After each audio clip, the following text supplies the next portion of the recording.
2023-24 ಸಾಲಿನ ಸಮಗ್ರ ಶಿಕ್ಷಣ ಯೋಜನೆ ಅಡಿಯಲ್ಲಿ ನಮ್ಮ ಶಾಲೆಯಲ್ಲಿ ಸಾಮಾಜಿಕ ಪರಿಶೋಧನೆ ಕಾರ್ಯ ಕಳೆದ 3 ದಿನಗಳಿಂದ ನಡೆದಿದೆ. ಅದರ ಅಂತಿಮ ದಿನ ಇವತ್ತು ಸಾಮಾಜಿಕ ಪರಿಶೋಧನೆ ಗ್ರಾಮ ಸಭೆ ಅಂತ ಹೇಳಿ ನಮ್ಮ ಶಾಲೆಯಲ್ಲಿ ಹಮ್ಮಿಕೊಂಡಿದ್ದೀವಿ. ಈ ಒಂದು ಸಭೆಯನ್ನು ನಾವೀಗ ಅಧಿಕೃತವಾಗಿ ಅಧ್ಯಕ್ಷರು ಮತ್ತು ಎಲ್ಲ ಅತಿಥಿ ಮಹೋದಯರ ಅಪ್ಪಣೆಯೊಂದಿಗೆ ಪ್ರಾರಂಭ ಮಾಡ್ತಾ ಇದ್ದೀವಿ. ಅಜೆಂಡದ ಪ್ರಕಾರ ನಾವು ನಾಡಗೀತೆಯೊಂದಿಗೆ ಈ ಒಂದು ಸಭೆಯನ್ನು ಪ್ರಾರಂಭ ಮಾಡ್ತಾ ಇದ್ದೀವಿ. ಹಾಗಾಗಿ ನಮ್ಮ 8ನೇ ತರಗತಿಯ ಎಲ್ಲ ವಿದ್ಯಾರ್ಥಿನಿಯರು ಈ ಒಂದು ನಾಡಗೀತೆಯನ್ನು ಪ್ರಸ್ತುತಪಡಿಸಬೇಕು, ಹಾಗೆ ಸಭೆಯಲ್ಲಿ ಎಲ್ಲರೂ ಗೌರವವನ್ನು ಸಲ್ಲಿಸಬೇಕು ಅಂತ ಹೇಳಿ ವಿನಂತಿಯನ್ನು ಮಾಡ್ತಾ ಇದ್ದೀವಿ.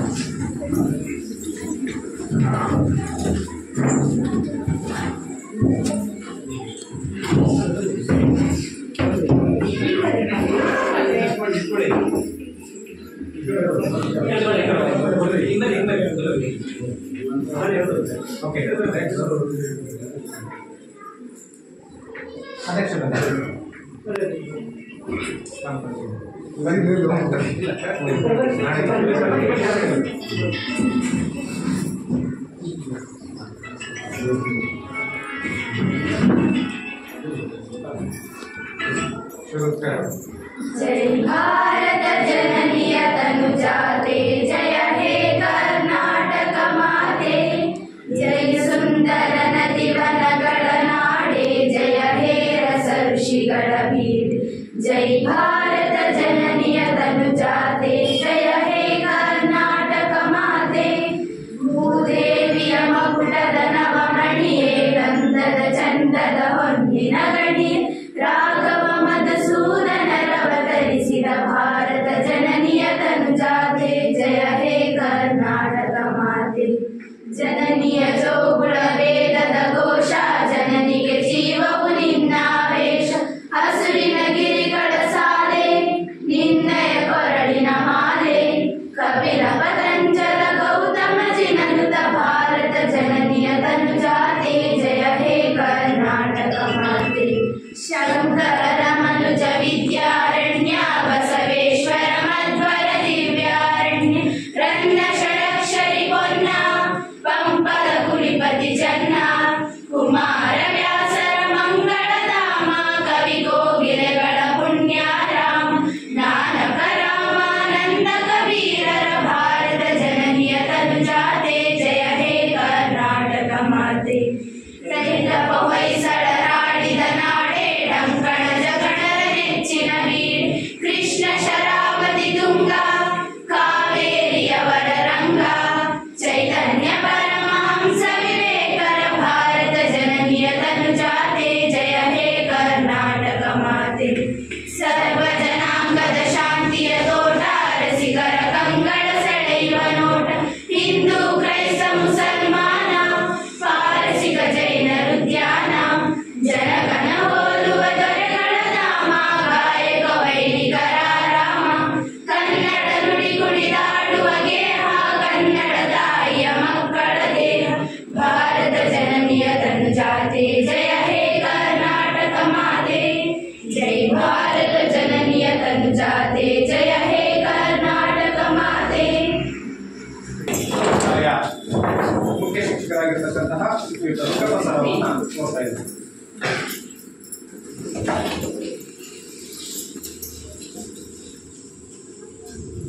ಸರ್ಕಾರಿ ಹಿರಿಯ ಪ್ರಾಥಮಿಕ ಶಾಲೆ ಬಾಳೂರು ಸಮಗ್ರ ಶಿಕ್ಷಣ ಯೋಜನೆ 2023-24ನೇ ಸಾಲಿನ ಸಾಮಾಜಿಕ ಲೆಕ್ಕ ಪರಿಶೋಧನೆ ನಮ್ಮ ಶಾಲೆಯಲ್ಲಿ 10, 11 ಮತ್ತು 14ನೇ ತಾರೀಕು ಮಧ್ಯಾಹ್ನ ದಿನ ರಜೆ ಬಂದಿಂದ 12ನೇ ತಾರೀಕು 3 ದಿನ ನಡೆದಿದೆ. ಮೊದಲ ದಿನ ಶ್ರೀಯುತ ದೇವೇಂದ್ರಪ್ಪ ಸರ್ ಅವರು ಶಾಲೆಗೆ ಬಂದು ಎಲ್ಲ ಮಾಹಿತಿಗಳನ್ನು ಪಡ್ಕೊಂಡಿದ್ರು. 2ನೇ ದಿನ ಮಕ್ಕಳ ಮನೆಯ ಪೋಷಕರ ಮನೆ ಭೇಟಿ ಮಾಡಿದ್ವಿ. ಈ ದಿನ ಎಲ್ಲ SDMC ಸದಸ್ಯರು, ಪೋಷಕರು, ಗ್ರಾಮಸ್ಥರು ಎಲ್ಲರ ಜೊತೆಗೆ ಗ್ರಾಮ ಸಭೆಯನ್ನು ಹಮ್ಮಿಕೊಂಡಿದ್ದೇವೆ. ಈ ಗ್ರಾಮ ಸಭೆಯ ಅಧ್ಯಕ್ಷತೆಯನ್ನು ಹಿರಿಯರು, ನಮ್ಮ ಹಿಂದಿನ SDMC ಅಧ್ಯಕ್ಷರಾಗಿದ್ದ ಶ್ರೀಯುತ ಲೋಕೇಶ್ ಅವರು ಈ ದಿನದ ಅಧ್ಯಕ್ಷತೆಯನ್ನು ವಹಿಸಿಕೊಂಡು ಕಾರ್ಯಕ್ರಮವನ್ನು ಯಶಸ್ವಿಯಾಗಿ ನಡೆಸಿಕೊಡಬೇಕು. ಅವರಿಗೆ ಎಲ್ಲರ ಪರವಾಗಿ ಸ್ವಾಗತವನ್ನು ಕೊಡ್ತಾ ಇದ್ದೇನೆ. ಹಾಗೆಯೇ ಗೌರವಾನ್ವಿತ ಗ್ರಾಮ ಪಂಚಾಯಿತಿಯ ಅಧ್ಯಕ್ಷರಾಗಿದ್ದ ಶ್ರೀಯುತ ಶ್ರೀನಿವಾಸ ಆಚಾರ್ಯ ಅವರು ನಮ್ಮ ಕರೆಗೆ ಹೋಗ್ಬಿಟ್ಟು ಈ ದಿನ ನಮ್ಮ ಸಭೆಯ ಉಪಸ್ಥಿತರಿದ್ದಾರೆ. ಅವರಿಗೆ ಎಲ್ಲ ಬಂಧುಗಳ ಪರವಾಗಿ ಸ್ವಾಗತವನ್ನು ಕೊಡ್ತಾ ಇದ್ದೇವೆ. ನೂತನವಾಗಿ ನಾವು ಹೊಸ SDMCಯನ್ನು ರಚನೆ ಮಾಡಿದ್ವಿ. ಈ SDMCಯ ನೂತನ ಅಧ್ಯಕ್ಷ ಆಗಿರುವ ಶ್ರೀಯುತ ದೊಡ್ಡಯ್ಯ ಅವರಿಗೆ ಸಹ ಈ ಸಂದರ್ಭದಲ್ಲಿ ಎಲ್ಲರ ಪರವಾಗಿ ಸ್ವಾಗತವನ್ನು ಕೊಡ್ತಾ ಇದ್ದೇವೆ. ಹಾಗೆ ಇಂದಿನ ವಾಸ್ತವಿಕ ನುಡಿಗಳನ್ನು ಆಡೋದ್ರ ಜೊತೆಗೆ ನಮ್ಮ ಶಾಲೆಯ ಎಲ್ಲ 3 ದಿನಗಳ ವರದಿಯ ಮಾಹಿತಿಯನ್ನು ನೀಡತಕ್ಕಂಥ ಶ್ರೀ ನಾಗೇಶ್ KV ಸಾಮಾಜಿಕ ಪರಿಶೋಧನಾ ಕಾರ್ಯಕ್ರಮ ವ್ಯವಸ್ಥಾಪಕರು ತಾಲೂಕು ಪಂಚಾಯತಿ ಹೊಸನಗರ ಇವರಿಗೂ ಸಹ ಎಲ್ಲ SDMCರ ಪರವಾಗಿ ಗ್ರಾಮ ಪಂಚಾಯತಿಯ ಪರವಾಗಿ ಶಾಲೆಯ ಎಲ್ಲ ಮಕ್ಕಳ ಪರವಾಗಿ ಸ್ವಾಗತವನ್ನು ಕೊಡ್ತೇವೆ. ಹಾಗೆ ನಮ್ಮ ಜೊತೆಗೆ ಈ ದಿನ ವಿಶೇಷ ವ್ಯಕ್ತಿಯೊಬ್ಬರಿದ್ದಾರೆ. ಅಜಿತ್ ಪ್ರೇಮ್ಜಿ ಫೌಂಡೇಶನ್ನಿಂದ ನಮ್ಮ ಸರ್ಕಾರ ಏನು ಹೊಟ್ಟೆ ಕೊಡ್ತಾ ಇದೆಯಲ್ಲ, ಆ ಹೊಟ್ಟೆಯನ್ನು ಎಲ್ಲ ಮಕ್ಕಳಿಗೆ ತಲುಪಬೇಕು, ಹೇಗೆ ಕೊಡ್ತಾ ಇದ್ದಾರೆ, ಸರಿಯಾಗಿ ಕೊಡ್ತಾ ಇದ್ದಾರೋ ಇರುವ ಒಂದು ಪರಿಶೀಲನೆ ಮಾಡಲಿಕ್ಕೆ ಶ್ರೀ ರಮೇಶ್ ಅವರು ಕಾರ್ಯಕ್ರಮ ಸಮನ್ವಯಾಧಿಕಾರಿಗಳು ಅಜಿತ್ ಪ್ರೇಮ್ಜಿ ಫೌಂಡೇಶನ್ ಅವರು ಆಗಮಿಸಿದ್ದಾರೆ. ಅವರಿಗೂ ಸಹ ಎಲ್ಲ ಪರವಾಗಿ ಸ್ವಾಗತವನ್ನು ಕೊಡ್ತಿದ್ದಾರೆ. ಇನ್ನೊಬ್ಬರು ನಮ್ಮ ಟ್ರಸ್ಟರ್ನ ಸಂಪನ್ಮೂಲ ವ್ಯಕ್ತಿಗಳು ನಮ್ಮ ಜೊತೆಗೆ ಯಾವತ್ತೂ ನಮ್ಮ ಜೊತೆಗೆ ನಮ್ಮ ಶಾಲೆಯ ಆಗು ಹೋಗಲು ಸ್ಪಂದಿಸತಕ್ಕಂಥ ವ್ಯಕ್ತಿ ಶ್ರೀಯುತ ಮಂಜುನಾಥ್ ಅವರು ನಮ್ಮ ಜೊತೆ ಇದ್ದಾರೆ. ಅವರಿಗೂ ಸಹ ಎಲ್ಲರ ಪರವಾಗಿ ಸ್ವಾಗತವನ್ನು ಕೊಡ್ತಾರೆ. ಹಾಗೆ ಇನ್ನೋರ್ವ ಅತಿಥಿ ನಮ್ಮ SDMCಯ ಉಪಾಧ್ಯಕ್ಷರು ಶ್ರೀಮತಿ ವಾಣಿ ಟೀಕಪ್ಪ ಅವರು ಸಹ ಸಕಾಲದಲ್ಲಿ ಆಗಮಿಸಿ ನಮ್ಮ ಎಲ್ಲ ಕಾರ್ಯಕ್ರಮಕ್ಕೆ ಯಾವಾಗಲೂ ಸಕಾಲದಲ್ಲಿ ಆಗಮಿಸಿರೋರು. ಇವತ್ತು ಸಹ ಬೇಗನೆ ಬಂದು ನಮ್ಮನ್ನ ಕಾಯ್ತಾ ಇದ್ರು. ಅವರು ಈ ಸಂದರ್ಭದಲ್ಲಿ ಸಭೆಯಲ್ಲಿ ಉಪಸ್ಥಿತರಿದ್ದಾರೆ. ಅವರಿಗೂ ಸಹ ಎಲ್ಲರ ಪರವಾಗಿ ಸ್ವಾಗತವನ್ನು ಕೊಡ್ತಾ ಇದ್ದೇವೆ. ಇಲ್ಲಿ ನಮ್ಮ ಜೊತೆಗೆ ಪದ್ಮಾವತಿ ಮೇಡಮ್ ಇದ್ದಾರೆ, ಆರೋಗ್ಯ ಕಾರ್ಯಕರ್ತೆಯವರು. ಅವರು ನಮ್ಮ ಶಾಲೆಯ ಎಲ್ಲ ಮಕ್ಕಳ ಆರೋಗ್ಯದ ಬಗ್ಗೆ ಹೆಚ್ಚಿನ ಗಮನ ಹರಿಸತಕ್ಕಂಥವ್ರು. ಅವರಿಗೂ ಸಹ ಇವೆಲ್ಲರ ಪರವಾಗಿ ಸ್ವಾಗತವನ್ನು ಕೊಡ್ತಾ ಇದ್ದಾರೆ. ಹಾಗೆಯೇ ನಮ್ಮ ಜೊತೆಗೆ ನಮ್ಮ ಅಂಗನವಾಡಿಯ ಶಿಕ್ಷಕಿ ಶ್ರೀಮತಿ ಲೀಲಾವತಿ ಅವರಿದ್ದಾರೆ. ಅವರಿಗೂ ಸಹ ಸ್ವಾಗತವನ್ನು ಕೊಡ್ತಾ ಇದ್ದಾರೆ. ಹಾಗೆ ಆಶಾ ಕಾರ್ಯಕರ್ತೆಯಾಗಿರ್ತಕ್ಕಂಥ ಶ್ರೀಮತಿ ರತ್ನಮ್ಮ ಅವರು ನಮ್ಮ ಜೊತೆಗಿದ್ದಾರೆ. ಅವರಿಗೂ ಸಹ ಸ್ವಾಗತವನ್ನು ಕೊಡ್ತಾ ಇದ್ದಾರೆ. 3 ದಿನಗಳ ಕಾಲ 10, 11, 2 ದಿನ ಸಂಪೂರ್ಣ ಶಾಲೆಯ ಎಲ್ಲ ಮಾಹಿತಿಗಳನ್ನು ಲೆಕ್ಕ ಅಕೌಂಟಿಂದ ಹಿಡಿದು ಎಲ್ಲ ಮಾಹಿತಿಗಳನ್ನು ಎಲ್ಲ ಬಂದಿದೆ. ಎಲ್ಲ ಮಾಹಿತಿಗಳು ಶಾಲೆಯ ಕ್ರೀಡೆ ಇರ್ಬೋದು, ಸೈನ್ಸ್ ಇರ್ಬೋದು, ಗ್ರಂಥಾಲಯ ಇರ್ಬೋದು, ಮಕ್ಕಳ ಹಾಜರಾತಿ ಇರ್ಬೋದು, ಪ್ರತಿಯೊಂದು ಮಾಹಿತಿಯನ್ನು ಪಡ್ಕೊಂಡಿರ್ತಕ್ಕಂಥ ನಮ್ಮ ಸಂಪನ್ಮೂಲ ವ್ಯಕ್ತಿಗಳಿರ್ತಕ್ಕಂಥ ಶ್ರೀಯುತ ದೇವರಪ್ಪ ಇವರು ಸಹ ಈ ಸಂದರ್ಭದಲ್ಲಿ ಎಲ್ಲರ ಪರವಾಗಿ ಸ್ವಾಗತವನ್ನು ಕೊಡ್ತಾ ಇದ್ದಾರೆ. ನಮ್ಮ ಗ್ರಾಮ ಪಂಚಾಯತಿ ಉಪಾಧ್ಯಕ್ಷರು ಆಗಮಿಸಬೇಕಿತ್ತು. ಶ್ರೀಮತಿ ವೇದಾವತಿ ಬಾಲಚಂದ್ರ ಅವರಿಗೆ ಮಾಹಿತಿ ಕೊಟ್ಟಿದ್ವಿ. ಅವರು ಕಾರಣಾಂತರದಿಂದ ಅವರ ಉಪಸ್ಥಿತಿಯಲ್ಲಿ ಅವರಿಗೂ ಸಹ ಸ್ವಾಗತವನ್ನು ಕೊಡ್ತಾ ಇದ್ದೇವೆ. ನಮ್ಮ ಈ ಭಾಗದ ಗ್ರಾಮ ಪಂಚಾಯತಿ ಸದಸ್ಯರು ಶ್ರೀಮತಿ ಲೀಲಾವತಿ ದೊಡ್ಡಯ್ಯ ಅವರು ಆಗಮಿಸಬೇಕಿತ್ತು. ಅವರು ಕಾರಣಾಂತರದಲ್ಲಿ ಬಂದಿಲ್ಲ. ಅವರಿಗೂ ಸಹ ಅವರ ಅನುಪಸ್ಥಿತಿಯಲ್ಲಿ ಸ್ವಾಗತವನ್ನು ಕೊಡ್ತಾ ಇದ್ದೇವೆ. ಹಾಗೆ SDMCಯ ಎಲ್ಲ ನೂತನ ಮತ್ತು ಹಿಂದಿನ ಏನು ಸದಸ್ಯರು ಆಗಮಿಸಿದ್ರಿ ಎಲ್ಲರಿಗೂ ಸಹ ಸ್ವಾಗತವನ್ನು ಕೊಡ್ತಾ ಇದ್ದೇವೆ. ಜೊತೆಗೆ ನಮ್ಮಲ್ಲಿ ಕೆಲವು ಪೋಷಕರು ಬಂದಿದ್ದಾರೆ. ಪೋಷಕರು ಸಹ ಸಂದರ್ಭದಲ್ಲಿ ಸ್ವಾಗತ ಕೊಡ್ತಾ, ಹಾಗೆ ನಮ್ಮ ಎಲ್ಲ ಶಿಕ್ಷಕ ಬಂಧುಗಳಿಗೆ, ನನ್ನ ಸಹ ಶಿಕ್ಷಕ ಬಂಧುಗಳಿಗೆ ಸ್ವಾಗತ ಕೊಡ್ತಾ, ಹಾಗೆ ನನ್ನ ಶಾಲೆಯ 7 ಮತ್ತು 8ನೇ ತರಗತಿಯ ವಿದ್ಯಾರ್ಥಿಗಳು ಇಲ್ಲಿ ಉಪಸ್ಥಿತರಿದ್ದಾರೆ. ಅವರಿಗೂ ಸ್ವಾಗತವನ್ನು ಕೊಡ್ತಾ, ಜೊತೆಗೆ ಈ ಕಾರ್ಯಕ್ರಮಕ್ಕೆ ಅನುವು ಮಾಡಿಕೊಡ್ತಾ ನನ್ನ ಸ್ವಾಗತವನ್ನು ಮುಗಿಸ್ತೇನೆ. ಸಾಮಾಜಿಕ ಪರಿಶೋಧನೆ ಗ್ರಾಮ ಸಭೆಯಲ್ಲಿ ಉಪಸ್ಥಿತರಿರತಕ್ಕಂತಹ ಸರ್ವರನ್ನು ಸ್ವಾಗತಿಸಿದ ದುರ್ಗಪ್ಪ ಸರ್ ಅವರನ್ನು ಕೂಡ ಈ ಒಂದು ಸಭೆಗೆ ಅಧಿಕೃತವಾಗಿ ಸ್ವಾಗತಿಸ್ತಾ ಇದ್ದೇನೆ. ಈ ಒಂದು ಸಾಮಾಜಿಕ ಪರಿಶೋಧನೆಯ ಗ್ರಾಮ ಸಭೆಯನ್ನ ಕುರಿತು ಪ್ರಾಸ್ತಾವಿಕ ನುಡಿಗಳನ್ನ ಆಡಲಿದ್ದಾರೆ ಸಾಮಾಜಿಕ ಪರಿಶೋಧನೆ ಕಾರ್ಯಕ್ರಮ ವ್ಯವಸ್ಥಾಪಕರು ತಾಲೂಕು ಪಂಚಾಯತಿ ಹೊಸನಗರದ ಶ್ರೀ ನಾಗೇಶ್ KV ಅವರು. ಎಲ್ಲರಿಗೂ ನಮಸ್ಕಾರ. 2023-24ನೇ ಸಾಲಿನ ಸಮಗ್ರ ಶಿಕ್ಷಣ ಯೋಜನೆಗೆ ಸಂಬಂಧಪಟ್ಟಂತೆ ಸಾಮಾಜಿಕ ಪರಿಶೋಧನೆ ಗ್ರಾಮ ಸಭೆಯನ್ನು ಇಲ್ಲಿ ನಡೆಸ್ತಾ ಇರ್ತಕ್ಕಂಥದ್ದು. ಈ ಒಂದು ಸಭೆಯ ಅಧ್ಯಕ್ಷತೆಯನ್ನು ವಹಿಸಿರ್ತಕ್ಕಂಥ ಇವರಿನ ಹಿರಿಯರೇ, ಗ್ರಾಮ ಪಂಚಾಯತಿ ಅಧ್ಯಕ್ಷರೇ, SDMCಯ ಅಧ್ಯಕ್ಷರೇ, ಉಪಾಧ್ಯಕ್ಷರೇ, ಸಮೂಹ ಸಂಪನ್ಮೂಲಗಳೇ, ಹಾಗೂ ಎಲ್ಲ ಅಧಿಕಾರಿಗಳಿದ್ದಾರೆ, ಎಲ್ಲ ಶಿಕ್ಷಕರಿದ್ದಾರೆ, ಹಾಗೆ ಪೋಷಕರೇ ಹಾಗೂ ಎಲ್ಲ ಮಕ್ಕಳೇ, ಹಾಗೆ ಗ್ರಾಮಸ್ಥರೇ. ಈ ಸಾಮಾಜಿಕ ಪರಿಶೋಧನೆ ಅಂತಕ್ಕಂಥದ್ದು ಈ ಶಾಲಾ ಹಂತದಲ್ಲಿ ನಾವು ಕಳೆದ ವರ್ಷದಿಂದ ಈ ಸಮಗ್ರ ಶಿಕ್ಷಣ ಯೋಜನೆಗೆ ಸಂಬಂಧಪಟ್ಟಂತೆ ನಡೆಸ್ತೇವೆ. ಆದರೆ ಈ ಬಿಸಿಯೂಟ ಯೋಜನೆಗೆ ಸಂಬಂಧಪಟ್ಟಂತೆ ಈಗಾಗಲೇ 4-5 ವರ್ಷಗಳಿಂದ ಇವರು ಸಾಮಾಜಿಕ ಪರಿಶೋಧನೆ ಅಂತಕ್ಕಂಥ ಶಾಲೆಗಳಲ್ಲಿ ನಡೆಸ್ತೇವೆ. ಆದರೆ ಈ ಸಾಮಾಜಿಕ ಪರಿಶೋಧನೆ ಅಂತಕ್ಕಂಥದ್ದು ಗ್ರಾಮ ಪಂಚಾಯತಿಗಳಲ್ಲಿ ಈಗಾಗಲೇ 2012ರಿಂದ ಕೂಡ ಈ ಒಂದು ಪ್ರಕ್ರಿಯೆ ಚಾಲನೆಯಲ್ಲಿದೆ. ಅಲ್ಲಿ NGNL ಯೋಜನೆ ಇರ್ಬೋದು, ಹದಿನೈದನೇ ಹಣಕಾಸು ಇರ್ಬೋದು, ರಾಜ್ಯ ಹಣಕಾಸು ಇರ್ಬೋದು, ಎಲ್ಲ ಯೋಜನೆಗಳಲ್ಲಿ ಈ ಸಾಮಾಜಿಕ ಪರಿಶೋಧನೆ ನಡೆಸ್ತಾ ಇದ್ದೀವಿ.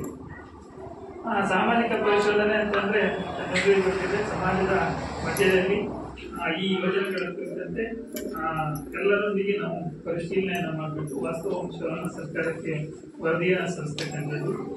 ಯಾವುದೇ ಒಂದು ಯೋಜನೆಯನ್ನು ಸರ್ಕಾರ ಜಾರಿಗೆ ತಂದಾಗ ಆ ಯೋಜನೆ ತಳಮಟ್ಟದಲ್ಲಿ ಅದರ ನಿರ್ವಹಣೆ ಹೇಗೆ ಆಗ್ತಾ ಇದೆ ಅಂತಕ್ಕಂಥದ್ದನ್ನು ನಾವು ಸರ್ಕಾರಕ್ಕೆ ವರದಿಯನ್ನು ಕಳಿಸ್ಬೇಕಾಗುತ್ತೆ. ಆ ವರದಿಯನ್ನು ಈ ಸಾಮಾಜಿಕ ಪರಿಶೋಧನೆ ನಡೆಸೋದ್ರ ಮುಖಾಂತರ ನಾವು ಕಳಿಸ್ಬೇಕಾಗುತ್ತೆ. ಆ ನಿಟ್ಟಿನಲ್ಲಿ ಈ ಸಮಗ್ರ ಶಿಕ್ಷಣ ಯೋಜನೆಗೆ ಸಂಬಂಧಪಟ್ಟಂತೆ ಎಲ್ಲ ಶಾಲೆಗಳಿಗೂ ಕೂಡ ಈ ಸಾಮಾಜಿಕ ಪರಿಶೋಧನೆಯನ್ನು ಕಡ್ಡಾಯ ಮಾಡಬೇಕು ಅಂತಕ್ಕಂಥ ಸರ್ಕಾರದ ಆದೇಶ ಇದೆ. ಆ ನಿಟ್ಟಿನಲ್ಲಿ ಕಳೆದ ವರ್ಷ ನಾವು 20% ಶಾಲೆಗಳನ್ನು ಆಯ್ಕೆ ಮಾಡಿಕೊಂಡು ನಡೆಸಿದ್ವಿ. ಈ ಬಾರಿ ಕೂಡ 20% ಶಾಲೆಗಳನ್ನು ಆಯ್ಕೆ ಮಾಡ್ಕೊಂಡಿದ್ವಿ. ಒಟ್ಟಾರೆಯಾಗಿ ಮುಂದಿನ ದಿನಗಳಲ್ಲಿ ಎಲ್ಲ ಶಾಲೆಗಳನ್ನು ಕೂಡ ಈ ಸಾಮಾಜಿಕ ಪರಿಶೋಧನೆಗೆ ಒಳಪಡಿಸ್ತೀವಿ.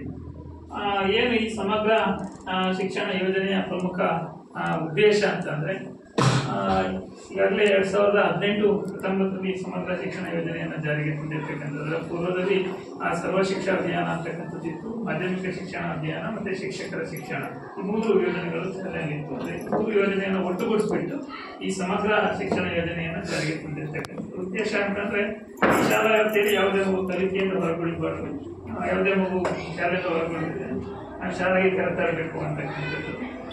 ಹಾಗೆ 1ನೇ ತರಗತಿಯಿಂದ 12ನೇ ತರಗತಿವರೆಗೆ ಉಚಿತ ಹಾಗೂ ಕಡ್ಡಾಯ ಶಿಕ್ಷಣವನ್ನು ಒದಗಿಸಬೇಕು ಅಂತಕ್ಕಂಥದ್ದು. ಹಾಗೆ ವಿಶೇಷ ಚೇತನ ಮಕ್ಕಳೇನಾದರೂ ಇದ್ರೆ ಈ ಶಾಲಾ ವ್ಯಾಪ್ತಿಗೆ ಅವರಿಗೆ ಕೂಡ ಶಿಕ್ಷಣವನ್ನು ಒದಗಿಸ್ತಕ್ಕಂಥದ್ದು.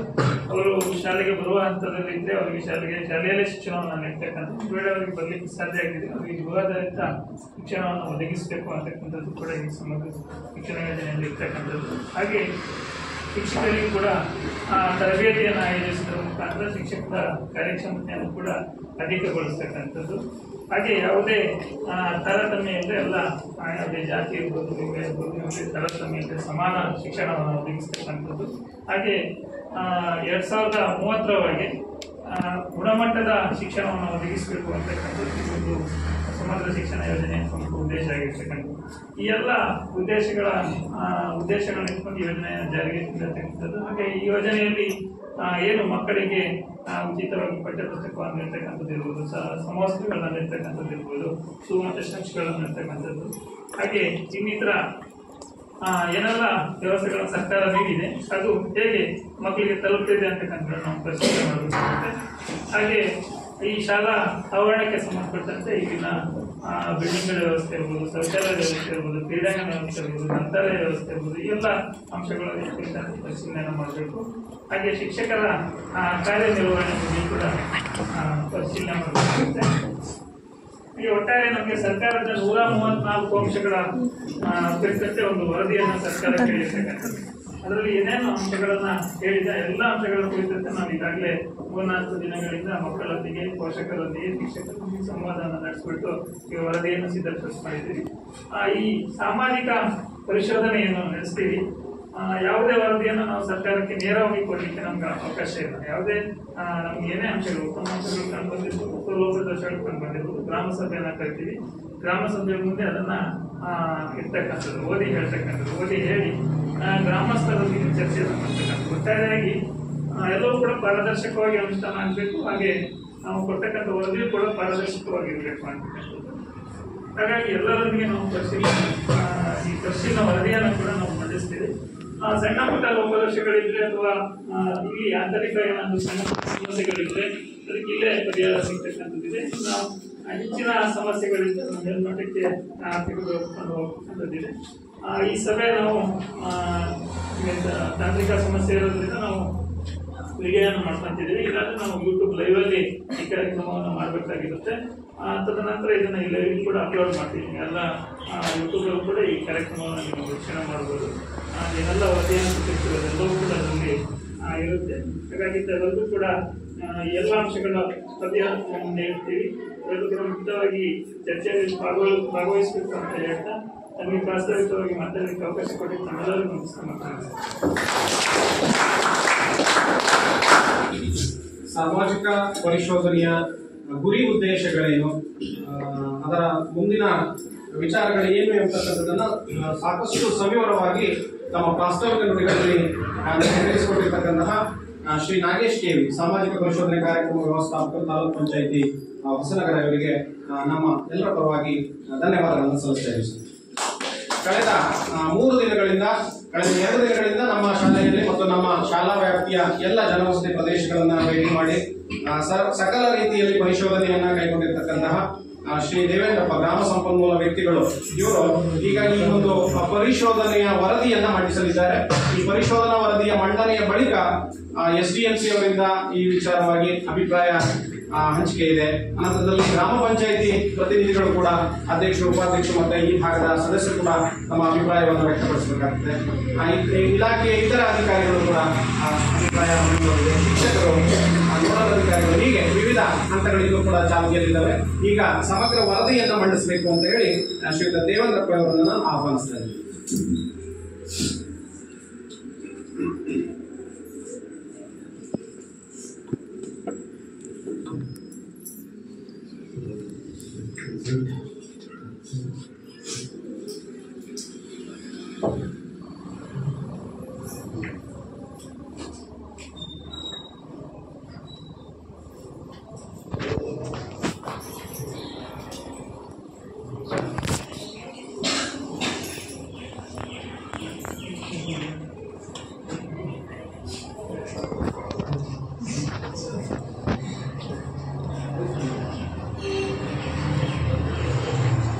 ಎಲ್ಲರಿಗೂ ನಮಸ್ಕಾರ.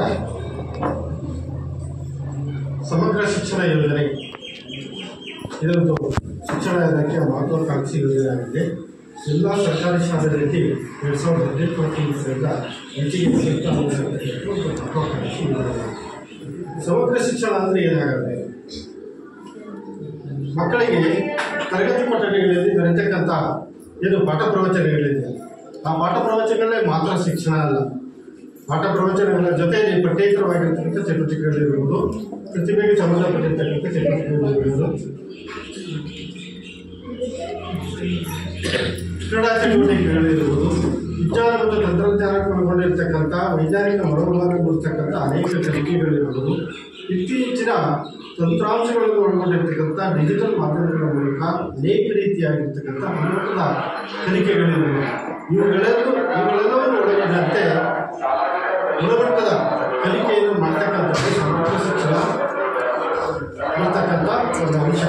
ಹಾಗಾಗಿ 2018-19 ಎಲ್ಲ ಯೋಜನೆಗಳನ್ನು ಒಟ್ಟುಗೂಡಿಸಿ ಸಮಗ್ರ ಶಿಕ್ಷಣ ಯೋಜನೆಯನ್ನು ಜಾರಿಗೆ ತಂದು ಅದು ಎಲ್ಲ ಸರ್ಕಾರಿ ಶಾಲೆಗಳಲ್ಲಿ ಆ ಯೋಜನೆಯ ಮಾರ್ಗಸೂಚಿ ಪ್ರಕಾರ ಶಾಲೆ ನಿರ್ಮಾಣ ಆಗಬೇಕು ಅಂತಕ್ಕಂಥದ್ದು ಸರ್ಕಾರ ಉದ್ದೇಶವನ್ನು ಇಟ್ಟುಕೊಂಡು ಈ ಯೋಜನೆಯನ್ನು ಶಾಲಾ ಹಂತದಲ್ಲಿ ಜಾರಿಗೆ ತಂದಿದೆ.